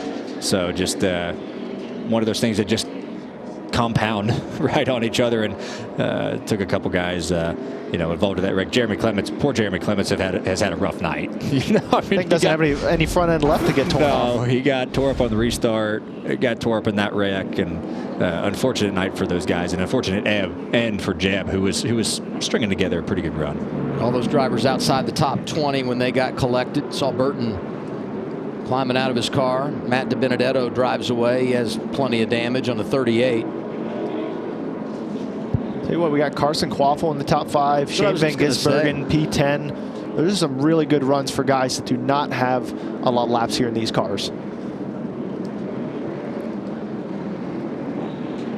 I'm going to look again at that sequence between Chandler Smith and Eric Almirola as they battled back and forth after that last restart. I would say this was more contact than I was maybe expecting with 10 to go. But it shows you how important it is to get track position in the lead. And after Eric Almirola got the top spot, no rest, because here comes the one of Sam Mayer, and he too using the bumper late in the race at Martinsville.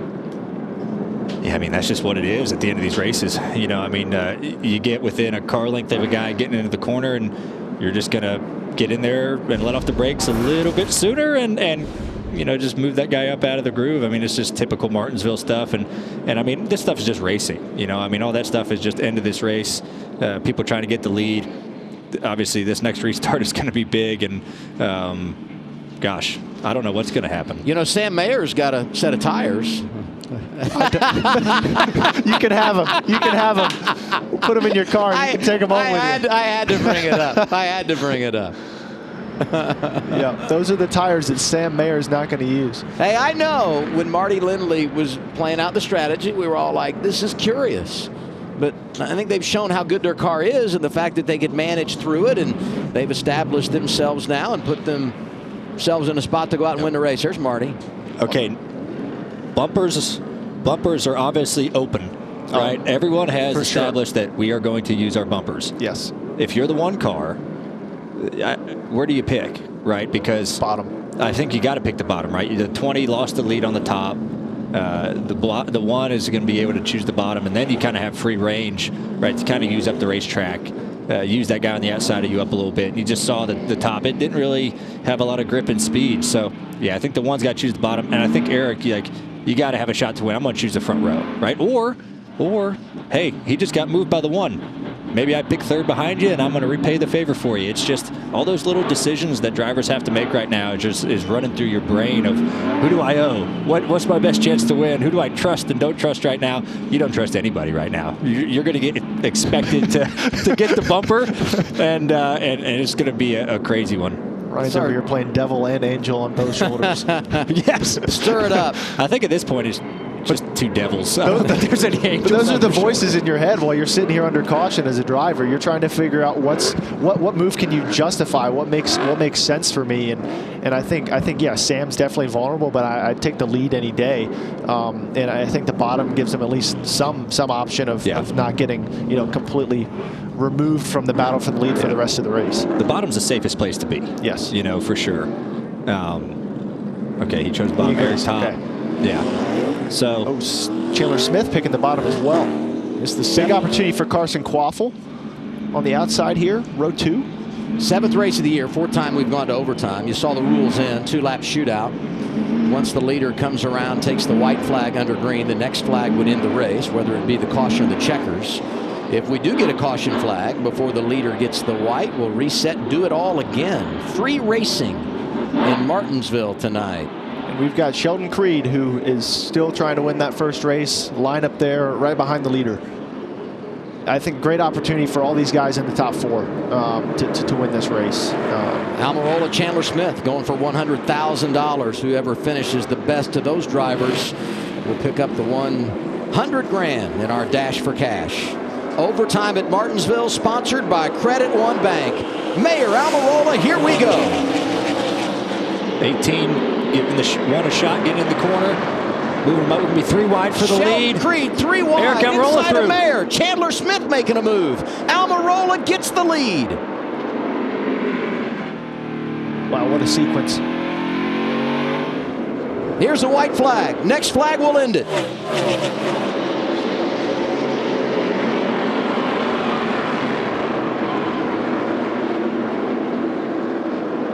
Caution is out. The race is over. And it's going to be Eric Almirola who claims the victory at Martinsville. Talk about whirlwind of emotions, right? Had the race in the bag, late caution, you lose the lead, you get it back. Really good job by Eric Almirola. That's awesome to see. Got it back the same way he lost it, outside on the restart. Yep. So deserving win for Eric. Obviously dominated this race, showed the veteran that he is, and obviously very happy. Thank you, boys.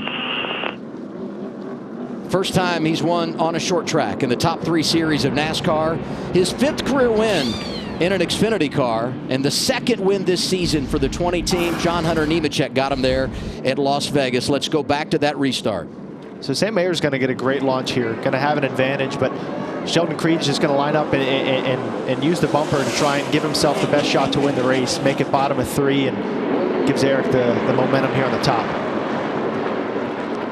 Yeah, you know, the 18 touching the curb, the one forcing him down there, trying to, you know, kind of make it a tight fit for him. Eric was just able to roll momentum on the top and was able to get clear, you know, by a good chunk there, which just worked out great for him. So, I mean, it's just one of those things, right? Like, the one thinks his safest bet is on the bottom, but you take the chance of, hey, the 3rd guy might hit me, you know, and it just didn't work out for the 1. And now what brought out the caution that ended the race. Riley Herbst in the 98. Backs it into the wall. I believe that was Ryan Ellis who came sliding through and hit him. Eric Almirola wins at Martinsville and gets $100,000 in the process, courtesy of the Dash for Cash. And shout out Carson Kvapil, P4, first Xfinity race. That's a really good run for him. Josh Williams ends up inside the top 10 after being 12th last week at Richmond.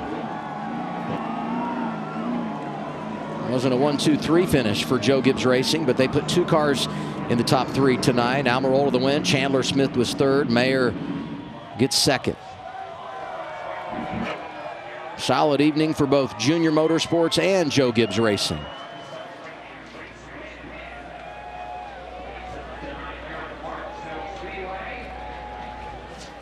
JGR has won 5 of the 8 races since the Xfinity Series has returned to the paperclip. And this is what it's all about. You win the race, you get the $100,000 bonus, and your kids are waiting on you to celebrate.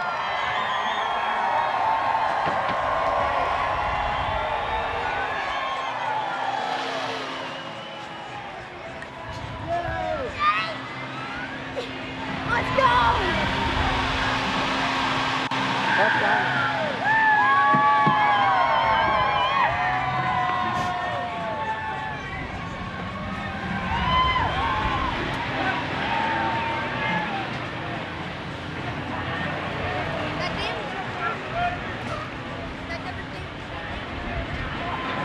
208 wins all time in the Xfinity Series for Joe Gibbs Racing. And number 208 comes courtesy of Eric Almirola. Regan.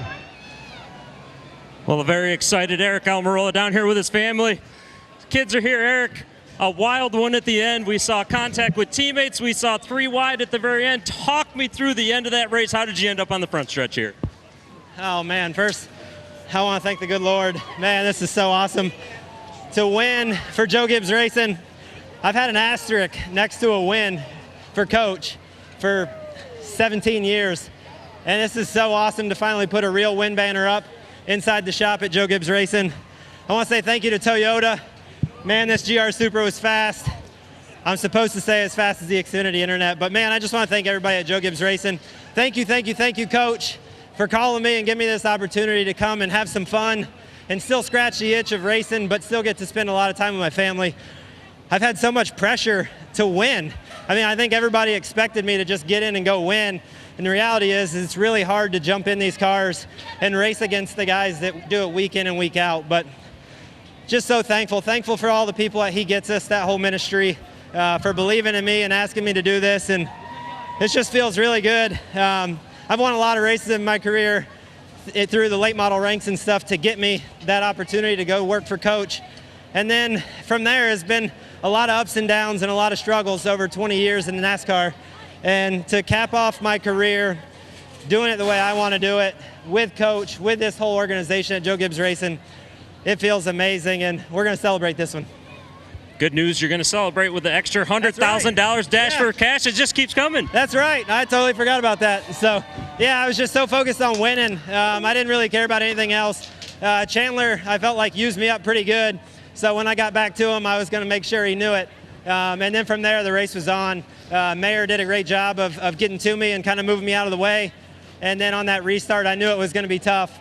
But I was really thankful to be able to hold on to it. They drilled me in the left rear, and I was able to hold on to it and get a good run off of 2. So, man, this is awesome.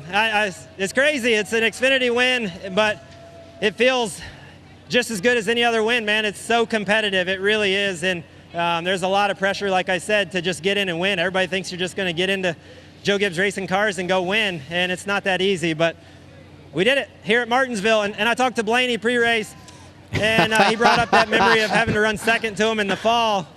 And I wanted that one so bad. I would have loved to have capped off my career in Cup racing with a win here in Martinsville. It's one of my favorite racetracks, so had to do it tonight. Eric Almirola wins in Martinsville.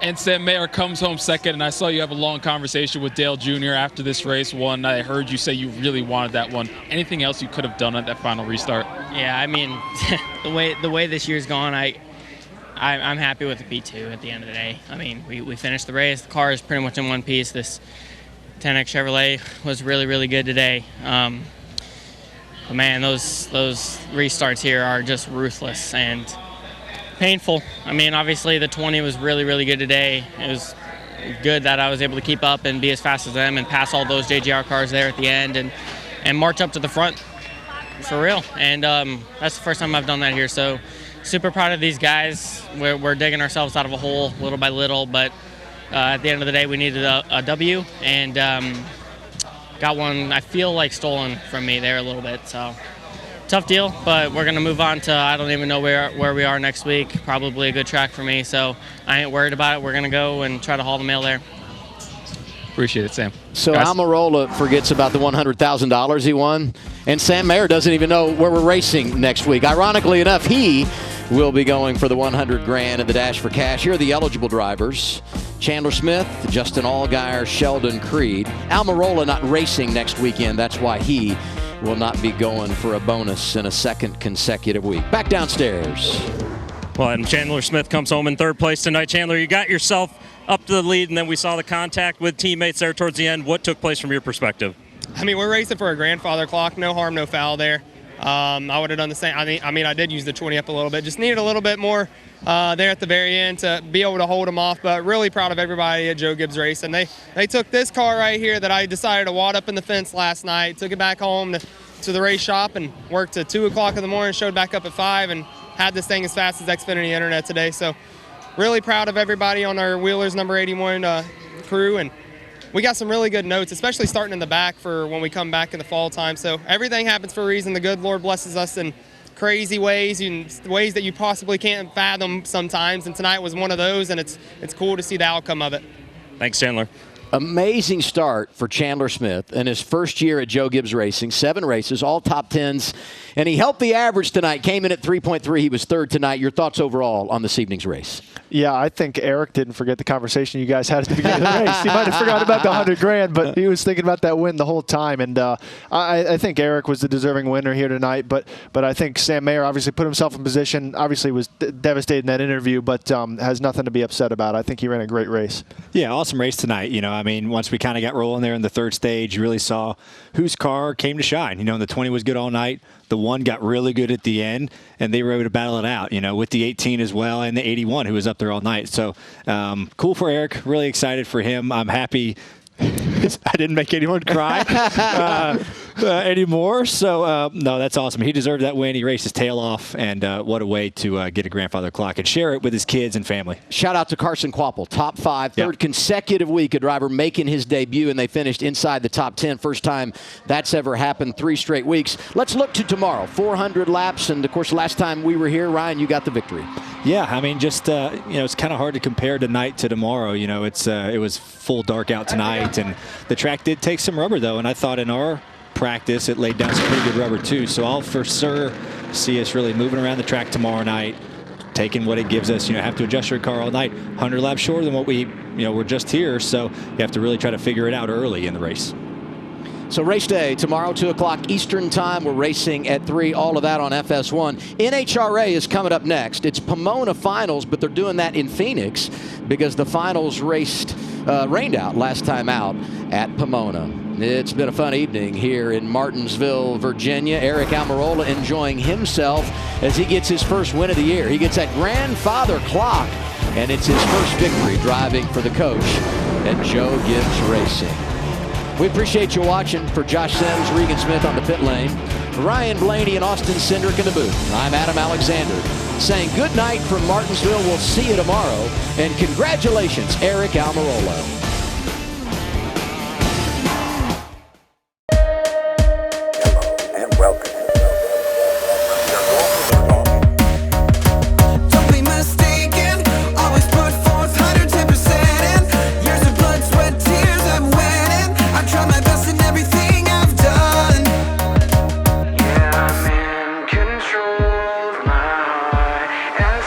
So if you wanna go up to the top, you may only get one shot.